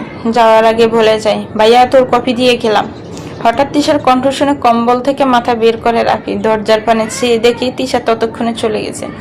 বেডের পাশে টেবিলটায় কফির মগ দেখে সেটা হাতে নেয়। কিছু একটা বেবি স্মিথ আসে। এর মধ্যে তুষার ওয়াশরুম থেকে বেরিয়ে আসে। দেখেই বোঝা যাচ্ছে এই সাত সকালে শাওয়ার নিয়েছে তুষার। তুষারের বেজাস হয়ে দেখে রাফির শীত যেন আরো কয়েক গুণ বেড়ে গেল। কফিটাতে চুমুক বসিয়ে বলে, ব্রো এই সাত সকালে গোসল না করলেই কি চলছিল না? তুমি তো বিবাহিত নও। তুষার ড্রেসিং টেবিলের সামনে দাঁড়িয়ে চুল মিচ্ছিল। রাফির কথা শুনে কপালে দুবাজে পড়ে তুষারের। বিবাহিতরাই কি শুধু সকালে গোসল করার অধিকার রাখে নাকি? না, তেমনটা না। আসলে ওরাই তো জীবন বাজি রেখে সকালে ঠান্ডা পানি দিয়ে গোসল করতে যায়। জাস্ট শাট আপ রাফি, তোর মতো ফিসাস নই আমি যে সামান্য ঠান্ডার জন্য গোসল করা বন্ধ দিব। না, তুমি এলিয়েন ব্রো। কফি খাচ্ছিস? চুপচাপ কফি খা, আমি নিচে গেলাম। কথাটা বলে তুষার নিচে নেমে আসে। সোফায় গিয়ে বসে বলে, মা এক কাপ কফি দাও তো। তৃষা সোফায় বসে কফি খাচ্ছিল। তুষারের দিকে তাকিয়ে অবাক হয়ে বলে, ভাই আমি না কেবল তোমাকে কফি দিয়ে আসলাম, এর মধ্যে আবার কফি চাচ্ছ? তানিয়া বেগম কফির কাপটা ছেলের দিকে এগিয়ে দেয় বিনা বাক্যে। সেটা দেখে তৃষা বলে, এই কফিটা আমি খাওয়াতে কত কথা খরচ করলাম মা, আর ভাইয়ের বেলায় বিনা বাক্যে কফি দিয়ে দিলাম। তোমার ছেলে তো সেই নিচে এসে কফি খাইলো, তাহলে শুধু শুধু আমাকে উপরে কেন পাঠালে? তুষার কফিতে চুমুক বসাতে বসাতে বলে, কি তখন থেকে বকে যাচ্ছিস?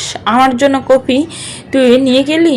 তুই তোমার বেডের পাশে যে আমি কফি রেখে এসেছি আর বলে এসেছি ভাইয়া কত কফি, ওটা কি তোর চোখে পড়েনি?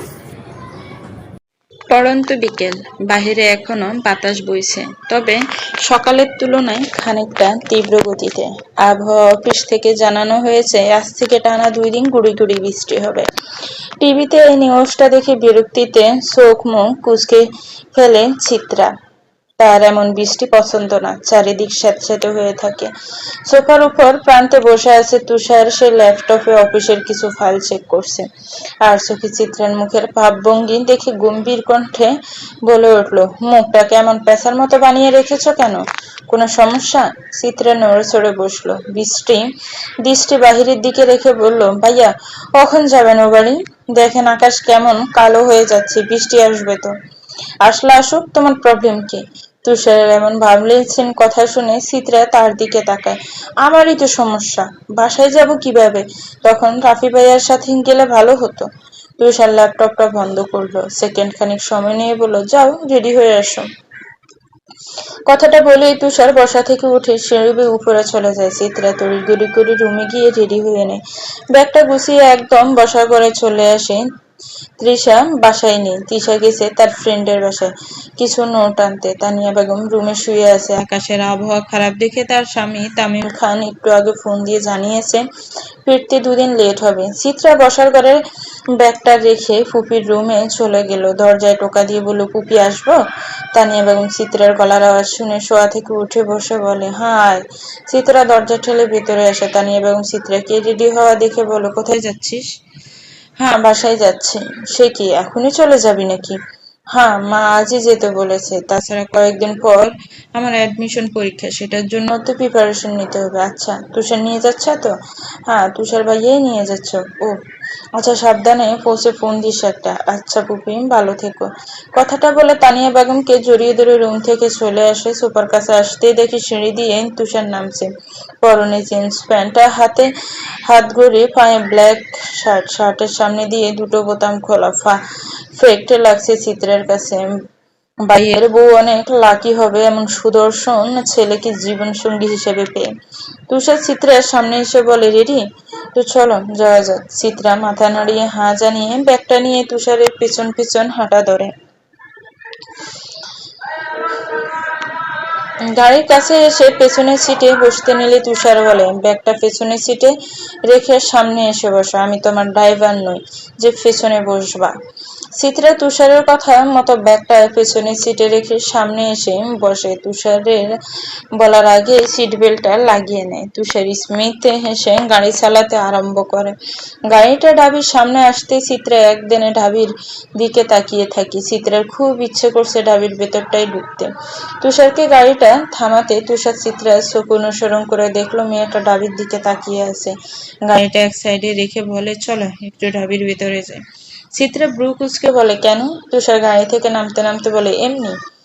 আসলে ঢাবির সামনে আসলে একবারের জন্য হলেও যেতে ইচ্ছে করে। একসময় ঢাবির স্টুডেন্ট ছিলাম বলে কথা। চিত্রা গাড়ি থেকে নামলো। তুষারের পাশে দাঁড়িয়ে বাহির থেকে একদিনে তাকিয়ে রইল ঢাবির দিকে। পাবলিকে পড়ার ইচ্ছে ছিল অনেক চেয়ে চিত্রার, কিন্তু এখন আর ইচ্ছে করে না। কিন্তু আজ ঢাবির দিকে তাকিয়ে সেই পুরনো ইচ্ছেটাকে আবার পূরণ করতে ইচ্ছে করছে। তুষার চিত্রার সামনে নিজের হাতটা বাড়িয়ে দিল। চিত্রা হাতটার দিকে তাকিয়ে চোখের ইশারায় জিজ্ঞেস করলে, কি? তুষার ডান হাত দিয়ে তার চুলগুলোর মাঝে হাত দিয়ে নাড়িয়ে বলল, চলো আজ তোমাকে একটা সুন্দর বিকেল উপহার দিই। কথাটা বলে তুষার চিত্রার ডান হাত চেপে হাঁটা ধরল। যতই ঢাবির ক্যাম্পাসের দিকে এগিয়ে যাচ্ছে ততই চিত্রার মন আত্মিক শান্তি পাচ্ছে। এভাবে কেউ তাকে নিয়ে কখনো হাঁটেনি। ক্যাম্পাসের সবাই কি সুন্দর একে অপরের হাত ধরে ঘুরছে।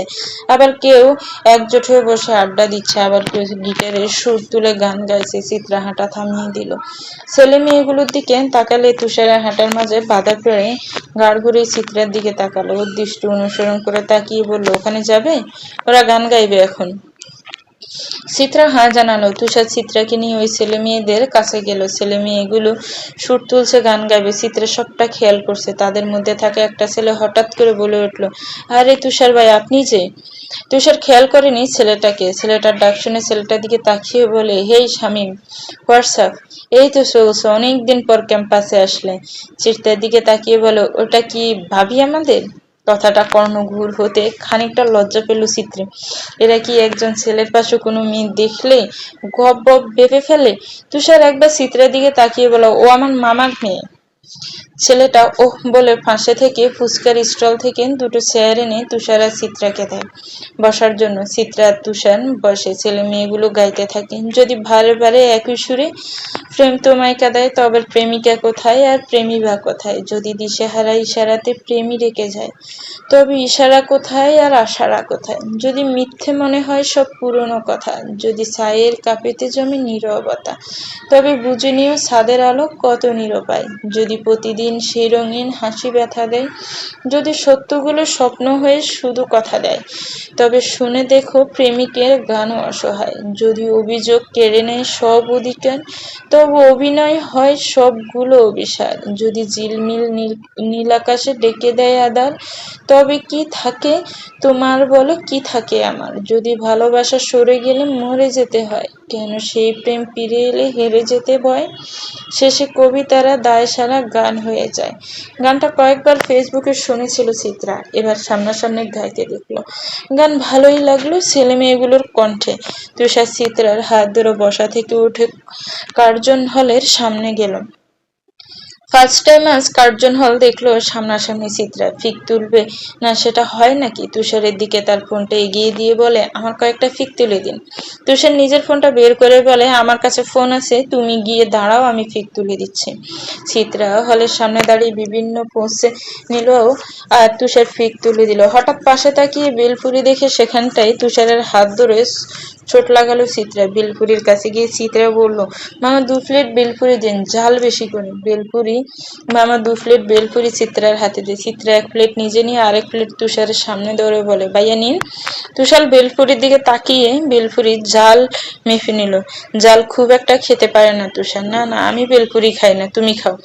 চিত্রা নিজের প্লেটে থেকে একটা বেলপুরি নিয়ে তুষারের মুখের সামনে ধরে বলে, একটা খান ভাইয়া, না হলে আমার পেট খারাপ হবে, প্লিজ। তুষার চিত্রার হাতে দেওয়া বেলপুরি অফারটা লুটে নিল। এমন সুযোগ কবে আসবে কে জানে। তুষার একটা বেলপুরি খেলে চিত্রা উপর প্লেটটা তুষারের হাতে ধরিয়ে দেয়, ইশারায় খেতে বলে। তুষার খেয়ে নেয়। প্রেয়সীর সাথে একই পাশে দাঁড়িয়ে এই ঝালও যেন অমৃত লাগলো। কিন্তু সব বেলপুরি খাওয়ার শেষে বুঝলো এই অমৃত কেবল তার ভাবনাতেই ছিল। মুহূর্তেই চোখ ঠোঁট লাল হয়ে গেল। চিত্রা খেতে খেতে তুষারের দিকে তাকিয়ে অবাক হয়েছিল। চোখ ঠোঁট লাল কেন হলো বুঝতে পারলো না। ভাইয়া, আপনার চোখ ঠোঁট এমন লাল কেন? তুষার ইশারায় পানি চাইল। চিত্রা দোকানদারের কাছ থেকে পানির বোতলটা তুষারের দিকে এগিয়ে দেয়। তুষার ডক ডক করে বোতলের অর্ধেক পানি খেয়ে ফেলে। চিত্রা বুঝলো বেচারা জালের জন্য এমন করছে। দোকানদারের থেকে প্লেটে মিষ্টি টক নিয়ে তুষার সামনে ধরে বলে, মিষ্টি টকটা খেয়ে নিন, ভালো লাগবে। তুষার খেয়ে নিল। একটু একটু করে ঝাল কমতে লাগলো। তুষার বেলপুরির বিল মিটিয়ে চিত্রাকে নিয়ে হাঁটা ধরে। চিত্রা তুষারের দিকে তাকিয়ে বলা, আপনি সামান্য জাল খেতে পারেন না? আই এম তো অবাক, আমার তো ঝাল লাগলো না। পুরুষ মানুষ থাকে ঝালের উপর দিয়ে, এমন হলে চলে নাকি? তুষার কিছু বলল না। ক্যাম্পাস থেকে বের হয়ে গাড়িতে উঠলো। চিত্রা গাড়িতে বসে বলে, আর একটু সময় থাকলে কি হতো? কেন, তোমার না পাবলিকে পড়ার ইচ্ছে? তাই তাহলে পাবলিকের আঙিনায় থাকবা কেন? আশ্চর্য, কে বললো ইচ্ছে নেই? আছে তো, কিন্তু পাবলিকে চান্স পেতে হলে ভাগ্য লাগে। তোমার কি ভাগ্য নেই? লিসেন চিত্রা, নিজের ভাগ্য নিজেকে তৈরি করে নিতে হয়। মন দিয়ে প্রিপারেশন নাও। হ্যাঁ, আপনার আর তিশার কপালের সাথে কপাল ঘষা দিতে হবে যদি ভাগ্য বদলায়। তিশার কথা তুষার কথা বলল না। জালে তার অবস্থা খারাপ, রাতে হয়তো জ্বর আসবে। চিত্রাকে বাসায় দিয়ে ফেরার পথে মেডিসিন নিতে হবে। এই এক শরীর সামান্য ঝালই সহ্য করতে পারে না, বিরক্তিকর শরীর, একটু কিছু হলেই নেতিয়ে যায়। তুষার চিত্রাকে নিয়ে তার বাসায় আসে। সোফায় রিক্তা বেগম আর রিয়ার মেয়ে রিমি বসে আছে। দাদি নাতনি মিলে খুনসুটি করছে। চিত্রা তুষার বাড়ির ভেতর ঢোকে। রিমি চিত্রাকে দেখা মাত্রই হাতে তালি দিয়ে হেসে ওঠে। চিত্রা ব্যাগটা রেখে পিচ্ছিটাকে কোলে নিয়ে বুকে জড়িয়ে ধরে। রিক্তা বেগম তুষার আর চিত্রাকে দেখে বসা থেকে উঠে দাঁড়ায়। তুষারের দিকে এগিয়ে বলে, কেমন আছো তুষার? আলহামদুলিল্লাহ, ভালো আছি মামি, আপনারা কেমন আছেন? এই তো, আল্লাহ রাখছে ভালো। আজ কতগুলো মাস পর আসলা? তুষার স্মিত হেসে বলে, কাজের অনেক প্রেশার, সেজন্য আসার সময় হয়ে ওঠে না। রায়ান ভাই আর মামারা কোথায়? ওরা তো বাসায় নেই, তুমি বসো। তুষার সোফায় বসলো। চিত্রা আর রিমি মিলে কথা বলছে আর হেসে কুটি হচ্ছে। তুষার পর্যবেক্ষণ করলো সবটা। মেয়েটা রায়ানের মেয়ের সাথে কিভাবে মিশে গেল। অন্য কেউ হলে কি এত ইজিলি ভালোবাসার মানুষটার বাচ্চাকে এভাবে আদর করতে পারতো? তপ্ত শ্বাস ফেললো তুষার। রিয়া স্ন্যাক্স আর কফি এনে তুষারের সামনে রাখে। আসসালামু আলাইকুম ভাইয়া, কেমন আছেন? তুষার চিত্রা থেকে দৃষ্টি সরিয়ে রিয়ার দিকে তাকিয়ে বলো, ওয়ালাইকুম আসসালাম, আলহামদুলিল্লাহ ভালো আছি রিয়া, তুমি কেমন আছো? আমিও ভালো আছি। রাফি ও কি বাসায় নেই? না ভাইয়া, বাবা রায়ানের সাথে গেছে কোথাও একটা। তুষার কফিতে চুমুক বসালো। সয়নিকা বেগম রান্নাঘর থেকে বের হয়ে মেয়েকে জড়িয়ে ধরে আগে কপালে চুমু এঁকে দেয়। সোফার উপর পাশে তুষারকে দেখে তুষার, ছেলেটা আজ অনেকদিন পর আসলো তাদের বাসায়। লাস্ট এসেছিল বছর খানেক আগে, যখন গ্রাম থেকে শাশুড়ি আর শ্বশুর এসেছিল।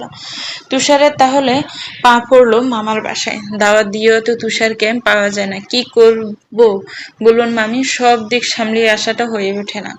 বয়স তো হচ্ছে বিয়ের, পাত্রী দেখি, কি বলো? তুষার ঠোঁট বাঁকিয়ে হাসলো। চিত্রের দিকে আর চোখে তাকিয়ে বলল, মেয়ে দেখি কি করবেন? মেয়ে দেখাই আছে, এখন শুধু সবার অনুমতি নিয়ে উঠিয়ে নেওয়া বাকি।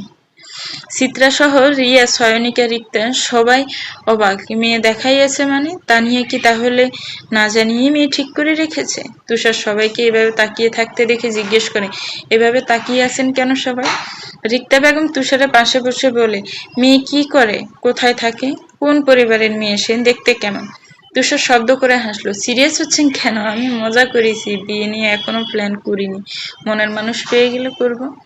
রায়ান, রাফি আর রাসেল আহমেদ এনাম মেডিকেলের পাশে তাদের অফিসের সামনে দাঁড়িয়ে আছে। তাদের অফিসের কাজ চলছে। অফিসের ভেতর ঢুকতে হলে এই 10% জমির উপর দিয়ে যেতে হবে, যার জন্য রাসেল আহমেদ এই 10% জমি চায়। রাফি বুঝলো কেন তার বাবা জমিটার জন্য এমন করছে। রায়ান জমির মালিকের বাবাকে ফোন দেয়। আশরাফুল রহমান মিয়া অদরার সাথে কথা বলছিলেন। হঠাৎ ফোনে কল আসায় দেখে সেই পরিচিত নম্বর। মেয়ের দিকে নাম্বারটা তাক করে বলে, এই যে দেখো, জমির জন্য আবার ফোন করা হয়েছে।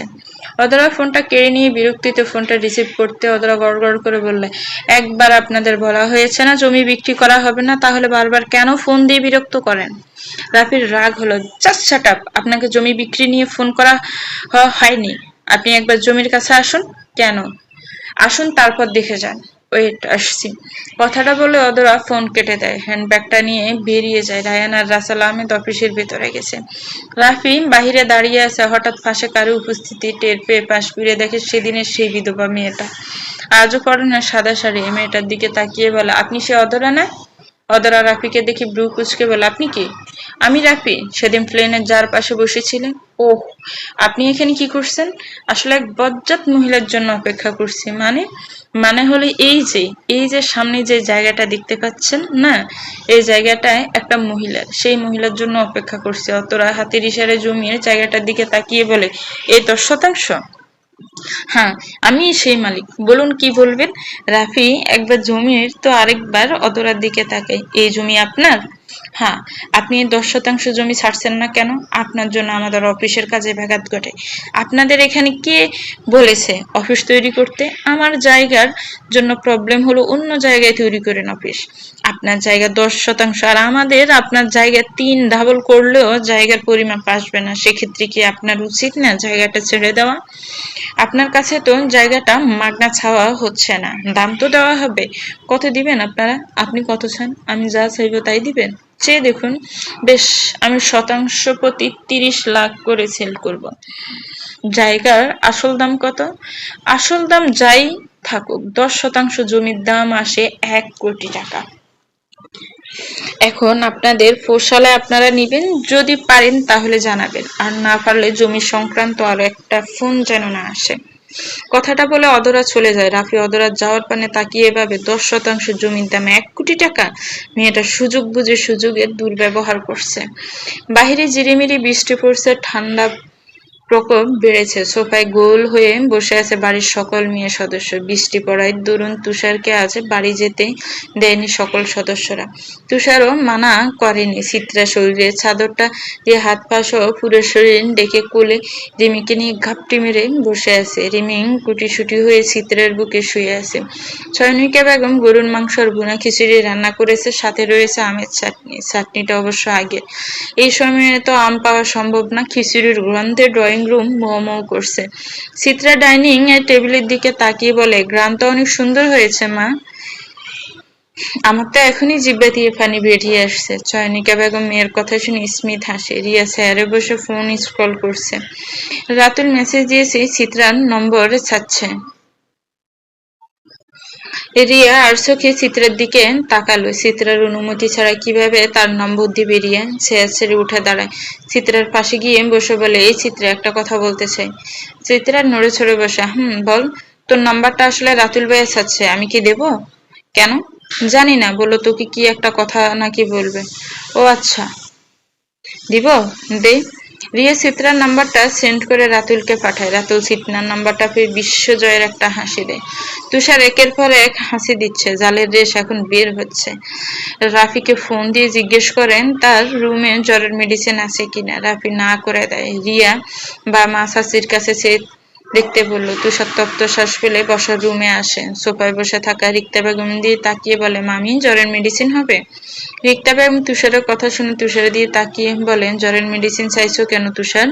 জ্বর এসেছে? এখনো আসেনি, বোধ হয় আসবে। আবহাওয়া পরিবর্তন হচ্ছে তো, ঠান্ডা অলরেডি লেগে গেছে। চিত্রা, আমার রুমে যা তো মা, দেখ খাটের পাশে বক্সে মেডিসিন আছে, তুষারকে এনে দে। চিত্রা বাচ্চাটাকে কোলে নিয়ে রিক্তা বেগমের রুমে গিয়ে মেডিসিনটা নিয়ে আসে। তুষারের সামনে মেডিসিনটা রেখে বলে, ভাইয়া, খালি পেটে খাবেন না, আম্মু রান্না করেছেন, খাবার মুখে দিয়ে মেডিসিনটা খান। তুষার মাথা নাড়িয়ে হা জানালো। সোফা ছেড়ে উঠে টেবিলের চেয়ার টেনে বসলো। চয়নিকা বেগম রুমে গিয়ে সেজন্য খাবারটা রিয়ে বেড়ে দিল। তুষারের আনিজেই লাগলো একা একা খেতে। চিত্রা রিমিকে রিক্তা বেগমের কাছে দিয়ে তুষারের উপর পাশের চেয়ারে বসে বলে, রিয়া, আমাকেও দে, আমি আর না খেয়ে থাকতে পারলাম না। রিয়া স্মিথ হেসে চিত্রাকে প্লেটে খিচুড়ি আর মাংস বেড়ে দিল। এর মধ্যে রিমি কান্না করে উঠল। রিক্তা বেগম রিয়াকে ডেকে বললেন, রিমি হয়তো ঘুমাবে, তাকে নিয়ে যেন ঘুম পাড়ায়। রিয়া শাশুড়ির ডাক শুনে মেয়ের কাছে গিয়ে দেখে সত্যি তার মেয়ে ঘুমাবে। মেয়েকে নিয়ে রুমে চলে গেল। রিক্তা বেগমও উঠে নিজের রুমে চলে গেল। ড্রয়িং রুমে রইল চিত্রা আর তুষার। তুষার খাওয়ার মাঝে বারবার আর চোখে চিত্রার দিকে তাকালো। চিত্রা মনের সুখে খেয়ে চলছে। তুষার পানিটা খেয়ে প্লেটে হাত দিয়ে মেডিসিনটা খেয়ে নেয়। এর মধ্যে চিত্রার ফোন বেজে ওঠে। টেবিলের উপর ছিল ফোনটা। চিত্রা তাকিয়ে দেখলো অচেনা নম্বর, তাই আর রিসিভ করলো না। প্রথমবার বেজে কল কেটে গেল। ফের আবার কল আসতেই তুষার বলে ওঠে, ফোন ধরছো না কেন? চিত্রা প্লেটে আসার নিতে নিতে বলে, চিনি নেই এই নম্বর, অচেনা। তাই বলে ধরবে না? মামু তো বাসায় নেই। মামুও তো হতে পারে। রিসিভ করে দেখো। চিত্রা বাম হাত দিয়ে ফোনটা রিসিভ করে লাউড স্পিকার দেয়। ওপাশ থেকে এক পুরুষালী কণ্ঠ ভেসে আসলো, হ্যালো। চিত্রা আচার খেতে খেতে বলে, হ্যালো, কে বলছেন?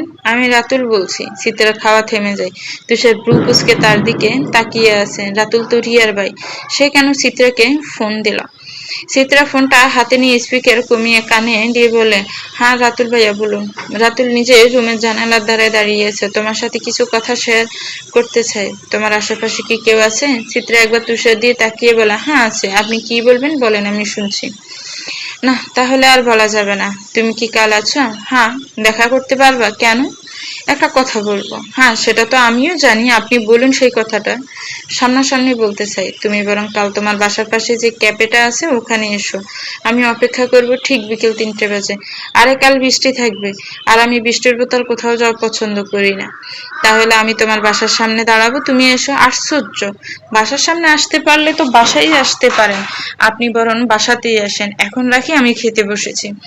রাতুলকে আর কোনো কথা বলার সুযোগ না দিয়ে চিত্রা ফোন কেটে দেয়। তুষার গম্ভীর কণ্ঠে চিত্রার দিকে তাকিয়ে বলে, রিয়ার ভাই রাতুল কেন ফোন দিল? কি যেন বলবে। কি বলবে সেটা তো বলেনি। তা কোথায় যাওয়ার প্ল্যান করলে? চিত্রা প্লেটে হাত দিয়ে টিস্যু দিয়ে হাত মুছে বলে, কিসের কোথায় যাওয়ার প্ল্যান করলাম? একটু আগেই না বললে বৃষ্টির মধ্যে কোথাও যাওয়া পছন্দ না। ওহ, রাতুল ভাইয়া কাল পাশের ক্যাফেতে দেখা করতে বললাম, পরে না করলাম। দেন সে বলল বাসার সামনে আসবে, তাই বললাম বাসার সামনে যখন আসবেন তাহলে বাসাতেই আসেন। ও, রাতুল তো বিয়ে করেনি তাই না? হ্যাঁ মনে হয়, শিওর জানি না। তোমার নম্বর কোথায় পেলো? রিয়া দিয়েছিল। সবাইকে কি নম্বর দিয়ে বেড়াও? আশ্চর্য, সবাইকে নাম্বার দিতে যাব কেন? না, এমনি মনে হলো তাই। বৃষ্টিতে এখনো থামলো না। আমি রুমে যাচ্ছি, তুমি প্লিজ 1 কাপ কফি দিয়ে যেও। প্রচন্ড মাথা ব্যথা করছে। আচ্ছা, আপনি যান, আমি প্লেট ধুয়ে নিয়ে আসছি। তুষার হনহন করে রুমে চলে গেল। চিত্রা প্লেট ধুয়ে রান্নাঘরে গেল কফি বানাতে। এদিকে রাফি আর রায়ান রাসেল আহমেদ ফ্যাক্টরির ভেতর দাঁড়িয়ে আছে। রাফি তার বাবার সামনে বসে ফোন স্ক্রল করতে করতে বলে, বাবা 10% জমির দাম শতাংশ প্রতি 30 লাখ, মোট 1 কোটি টাকা। রাসেল আহমেদ চা মুখে দিচ্ছিলেন। ছেলের কথা কানে আসতেই মুখ ফসকে চা পড়ে যায়। রায়ান বাবার দিকে চেয়ে বলে, আস্তে খাও চা। রাসেল আহমেদ চায়ের কাপটা টেবিলের উপর রেখে বলে, শতাংশ প্রতি 30 লাখ আর 10% 1 কোটি? হ্যাঁ। দামটা কে ঠিক করেছে? রাফি বিরক্তি নিয়ে বলে, কে আবার? ওই মেয়েই বলেছে। আমি রাজি ওই 1 কোটি টাকা জমি কিনতে, তুই এখনই কথা বল। রাফি রায়ানের থেকে নম্বরটা নিয়ে ভদ্রলোকের ফোনে কল লাগায়। অদরা ব্যালকনিতে দাঁড়িয়ে বৃষ্টি দেখছিল। আশরাফুল রহমান ফোনটা নিয়ে মেয়ের রুমে ঢুকে ব্যালকনিতে গিয়ে বলে, অদরা ওরা আবার ফোন করেছে। অদরা বৃষ্টি দেখায় ব্যাঘাত ঘটে। বিরক্তি নিয়ে ফোন রিসিভ করে ফোন কানে নিয়ে বলে, হ্যালো। রাফি অদরার কণ্ঠ শুনে বলে, আমি রাফি বলছিলাম। হ্যাঁ বলুন। আমরা আপনার শর্তে রাজি, 1 কোটি টাকা দিয়ে জমিটা নিতে চাই। কিসের 1 কোটি? আপনি না বললেন শতাংশ প্রতি 30 লাখ, মোট 1 কোটি। 30 লাখে 10%, 1 কোটি আসে। সেটা তো আপনিই জানেন ভালো। 3 কোটি আসে। 3 কোটির নিচে 1 পয়সা কমে জমি বিক্রি করব না। মুহূর্তে রাফির মাথা রাগ চেপে বসলো। সহসা ছেড়ে উঠে বসলো। কিছুটা রাগী কণ্ঠে বলে উঠলে, এই আপনি আমাদের কি পাইছেন?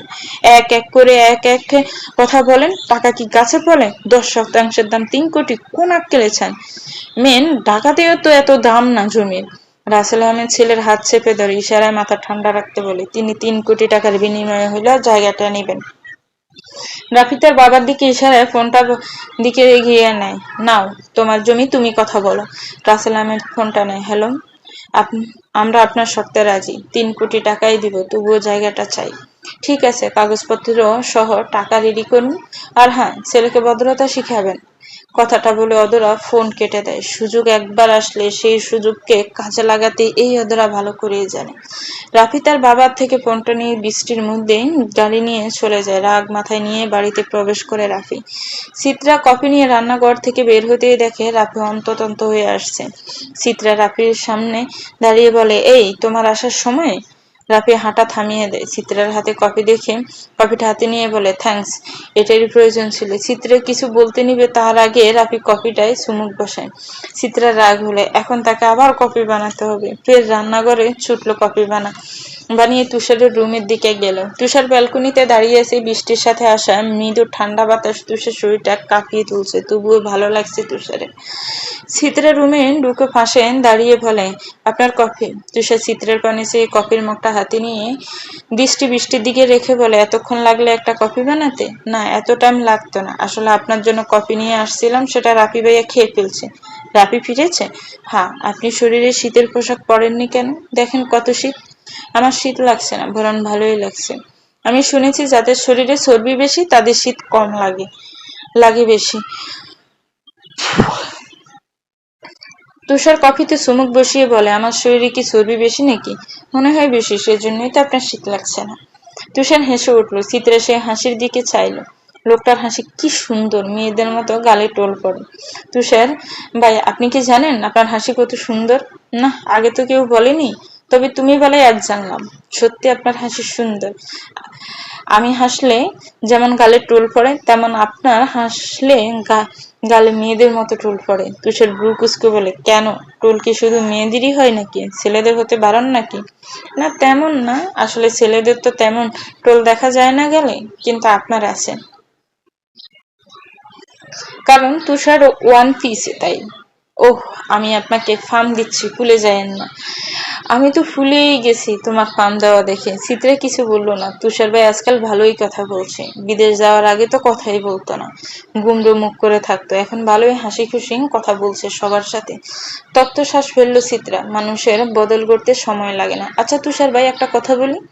তুষার কফির মগটা চিত্রার হাতে ধরিয়ে দিয়ে বলে, বলো। আপনার কি গার্লফ্রেন্ড আছে? কেন বলো তো? না, এমনি কৌতূহল হলো জানা। যদি বলি আছে? কে সে? আছে, সে এক মায়াবতী। বলেন কে সে? এখনো সঠিক সময় হয়নি। সে অনেক সুন্দর বুঝি? হ্যাঁ, আমার চোখে সে সবার চেয়ে সেরা সুন্দরী। ইস, মেয়েটার কি ভাগ্য। কেন ভাগ্য কেন? এই যে আপনাকে সে পাবে। মেয়েটার সাথে অনেক জায়গায় ঘুরতে যান নিশ্চয়ই, তাই না?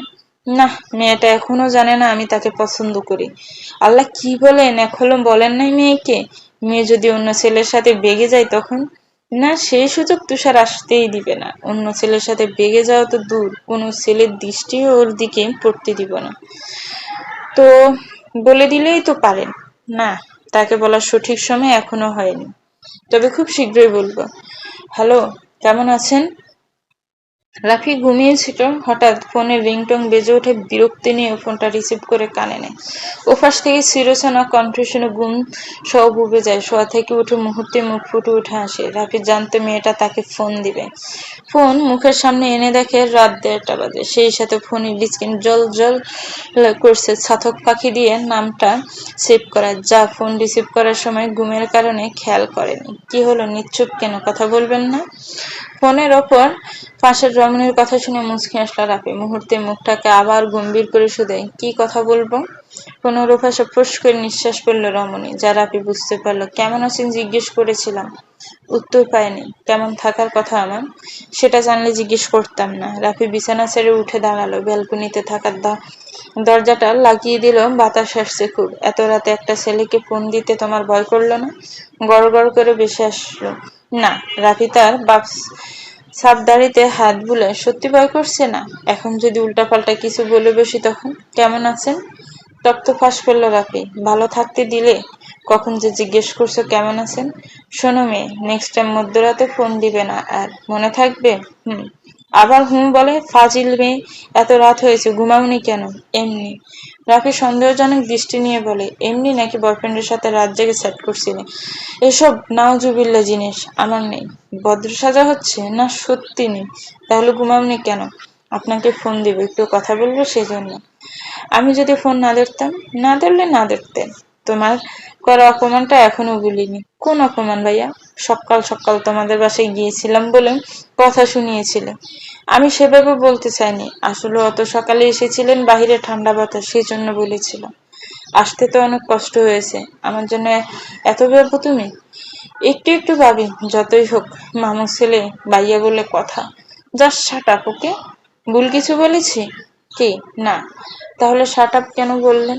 এমনি বলেছি, ভালো লেগেছে তাই। তা তোমার খবর কি? তিশা গায়ের চাদরটা আরো ভালো করে জড়িয়ে নিয়ে বলে, এতক্ষণ পর মনে হলো আমার খবর নেওয়ার কথা। সবার সাথে হেসে হেসে কথা বলে, আমার সাথে একটা কথাও বলেননি। ওহ, মনে ছিল না তোমার সাথে কথা বলতে। হ্যাঁ, বুঝতে পেরেছি, ভালোই বুঝতে শিখেছো আজকাল। হ্যাঁ, বড় হচ্ছি যে। হ্যাঁ, খুব বড় হয়েছো। ফুপিকে বলো ছেলে খুঁজতে হবে দেখছি। ছেলে কেন খুঁজবেন? বারে, আমার ফুপু মেয়ে বোনটা আর বিয়ে দিতে হবে না? আমার বিয়ে দেওয়ার জন্য আমার নিজেরই ভাই আছে। আমিও তো তোমার ভাই, আপন না হলাম মামাতো ভাই তো। আপনি বিয়ে করেন কাকে? আমি জানি কাকে। বয়সে তো আপনি বড়, সেই হিসেবে তো আপনার বিয়ে হবে আমার আগে। ভুলে গেলে তুষার ব্রুর বিয়ে হলো না, সেখানে আমার বিয়ে বিলাসিতা মাত্র। আপনার পছন্দের কেউ আছে? তোমাকে কেন বলবো? তিশা মন খারাপ করে শুধু না এমনি। থাকলে বলেন, ভাইয়ার আগেই আপনার বিয়ের ব্যবস্থা করে দিব। রাফি হেসে বলে, পিচ্ছি মেয়ে, আগে পড়াশোনা করো ঠিক মতো, এত বড় দায়িত্ব নিতে পারবা না। এত বড় দায়িত্ব হলো কিভাবে? আপনি বলেই দেখুন, তুড়ি মেরে আপনার বিয়ে দিয়ে দিব। আচ্ছা তাই বুঝি? হুম, ঘুমাও ভাই। কথাটা বলে রাফি ফোন কেটে দেয়। তিশা ফোনের দিকে তাকিয়ে দীর্ঘশ্বাস ফেলে ঘুমের জন্য প্রস্তুতি নেয়। লোকটা কি বিদেশ গিয়ে কাউকে পছন্দ করে ফেলেছে, নাকি কারোর সাথে রিলেশনে আছে? গতকালকের মতোই আজকের দিনেও গুড়ি গুড়ি বৃষ্টি পড়ছে। সোফায় বসে আছে রাতুল আর তার মা-বাবা। রিয়া অনেকদিন পর মা-বাবাকে খুশিতে জড়িয়ে ধরে। সোফার উপর পাশে বসে আছে রাসেল আহমেদ, সাহেল আহমেদ, রায়ান, রাফি, রিক্তা বেগম আর সয়নিকা বেগম। রাতুলের চোখ এদিক ওদিক শুধু চিত্রাকে খুঁজছে। রিয়া জানতো না আজ তার ভাই আর মা-বাবা আসবে। রাতুলের বাবা রফিক সাহেল আর রাসেল আহমেদের দিকে তাকিয়ে বলে, বিয়ে সাহেব, আজ একটা আর্জি নিয়ে এসেছি আপনাদের কাছে। রাসেল আহমেদকে ভ্রুকুঁচকে বলে, কিসের আর্জি? আসলে আপনাদের মেয়ে চিত্রা, ওকে আমার ছেলে রাতুলের বউ করে নিতে চাইছে। আপনাদের কি কোনো অমত আছে এতে? রাসেল আহমেদ একবার সাহেলের দিকে তাকিয়ে বলে, মেয়েটা তো সাহেলের। সাহেল, তোর কি অমত এতে? সাহেল আহমেদ স্ত্রীর পানে তাকালো। সয়নিকে ইশারায় জানালো সেটা ভালো হয় সেটা করতে। সাহেল আহমেদের জানা মতে রাতুল শান্তশিষ্ট ভদ্র ছেলে। এখনো তার কানে কোনো খারাপ কথা আসেনি। ছেলে যেহেতু ভালোই, তাহলে না করার কি আছে? পর মুহূর্তে আবার মনে হলো মেয়ের মতামত জরুরি। কিন্তু মেয়ে তার বাসায় নেই, কোচিং এ গেছে। তুষারের সাথে সকাল সকাল সামনে এডমিশন পরীক্ষা, সেজন্য গলা জেড়ে নিয়ে বললেন, অমত নেই, তবে মেয়ের মতামত ছাড়া কিছুই বলতে পারছি না। মেয়ে আমার বড্ড আদরে, তাকে আগে জানিয়ে দেখি সে কি বলে, তারপর কিছু বলতে পারবো আপনাদের। রফিক স্মিথ হেসে বলে, তা অবশ্যই, মেয়ের মতামত জরুরি। কিন্তু চিত্রা কোথায়? বাবা, ও তো কোচিং এ গেছে, সামনে ওর এডমিশন পরীক্ষা তো, তাই। রিয়ার কথা শুনে রাতুল রিয়ার কানে কানে বলে, চিত্রা যে কাল বললো ফ্রি আছে, কোথাও যাবে না তাহলে? তুষার ভাইয়া নিয়ে গেছে। তোর পুপ্পি শাশুড়ি গম্ভীর ছেলেটা? হ্যাঁ। উনি কেন নিয়ে গেল? ভাইয়াই তো কোচিং এ ভর্তি করিয়ে দিবে সেজন্য। ও। রাতুল ভেবেছিল চিত্রাকে প্রপোজাল দিবে, কিন্তু পরে মনে হলো চিত্রাকে দেওয়ার থেকে ফ্যামিলি নিয়ে গিয়ে ভোলাটা বেটার। এখানে না করার স্কোপ কম। দুপুরের দিকে চিত্রা বাসায় আসে। ক্লান্ত হয়ে সোফায় বসতে রিয়ান জাপটে ধরে। হঠাৎ এভাবে জড়িয়ে ধরায় বরকে যায় চিত্রা। কি হয়েছে, এভাবে জড়িয়ে ধরেছিস কেন? গুড নিউজ আছে তাই। চিত্রা ভালো করে তাকালো রিয়ার দিকে, ব্রু কুচকে বলা, আবার মা হতে যাচ্ছিস? আরে দূর না। তাহলে?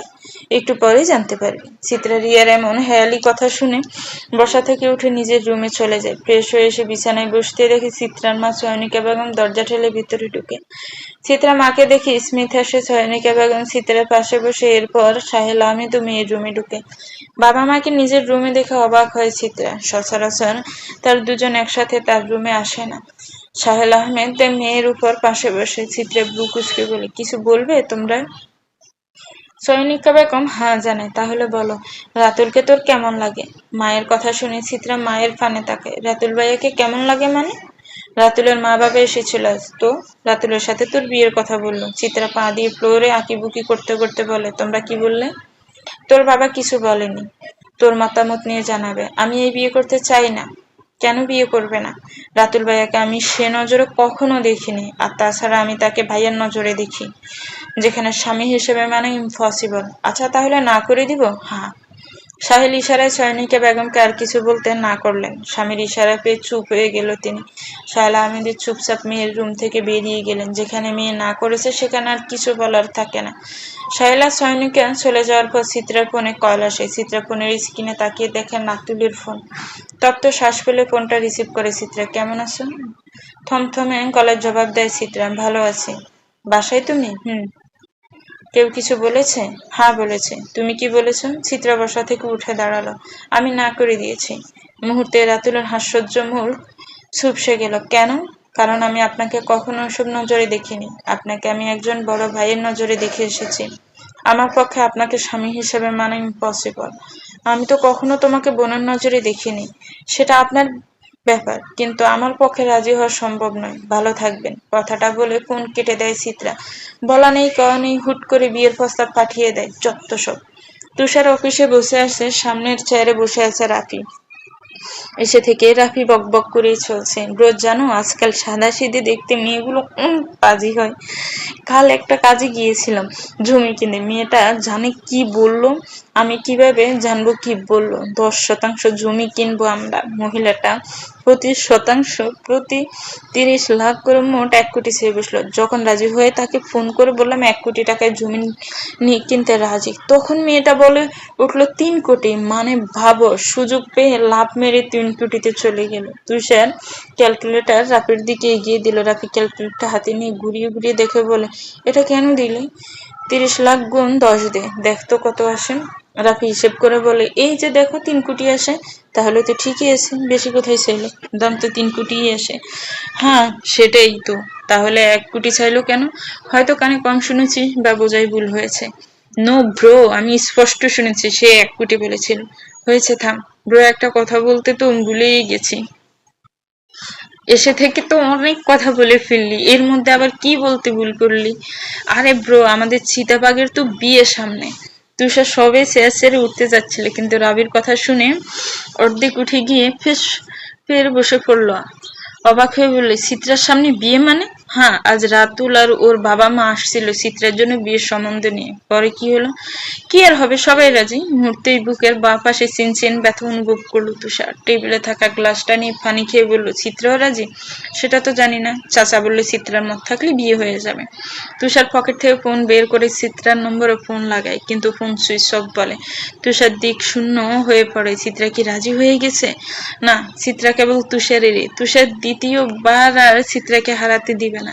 নিজের ভালোবাসা প্রকাশ করতে হলে এবার তাই করবে তুষার। তবুও চিত্রাকে নিজের করে নিবে।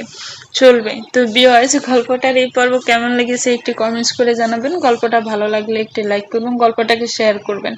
আর আমার চ্যানেলকে প্লিজ সাবস্ক্রাইব করবেন। যারা অলরেডি সাবস্ক্রাইব করে রেখেছেন তাদেরকে অনেক অনেক ধন্যবাদ। ভালো থাকবেন, সুস্থ থাকবেন, আমার চ্যানেলের সাথেই থাকবেন। আল্লাহ হাফেজ, আসসালামু আলাইকুম।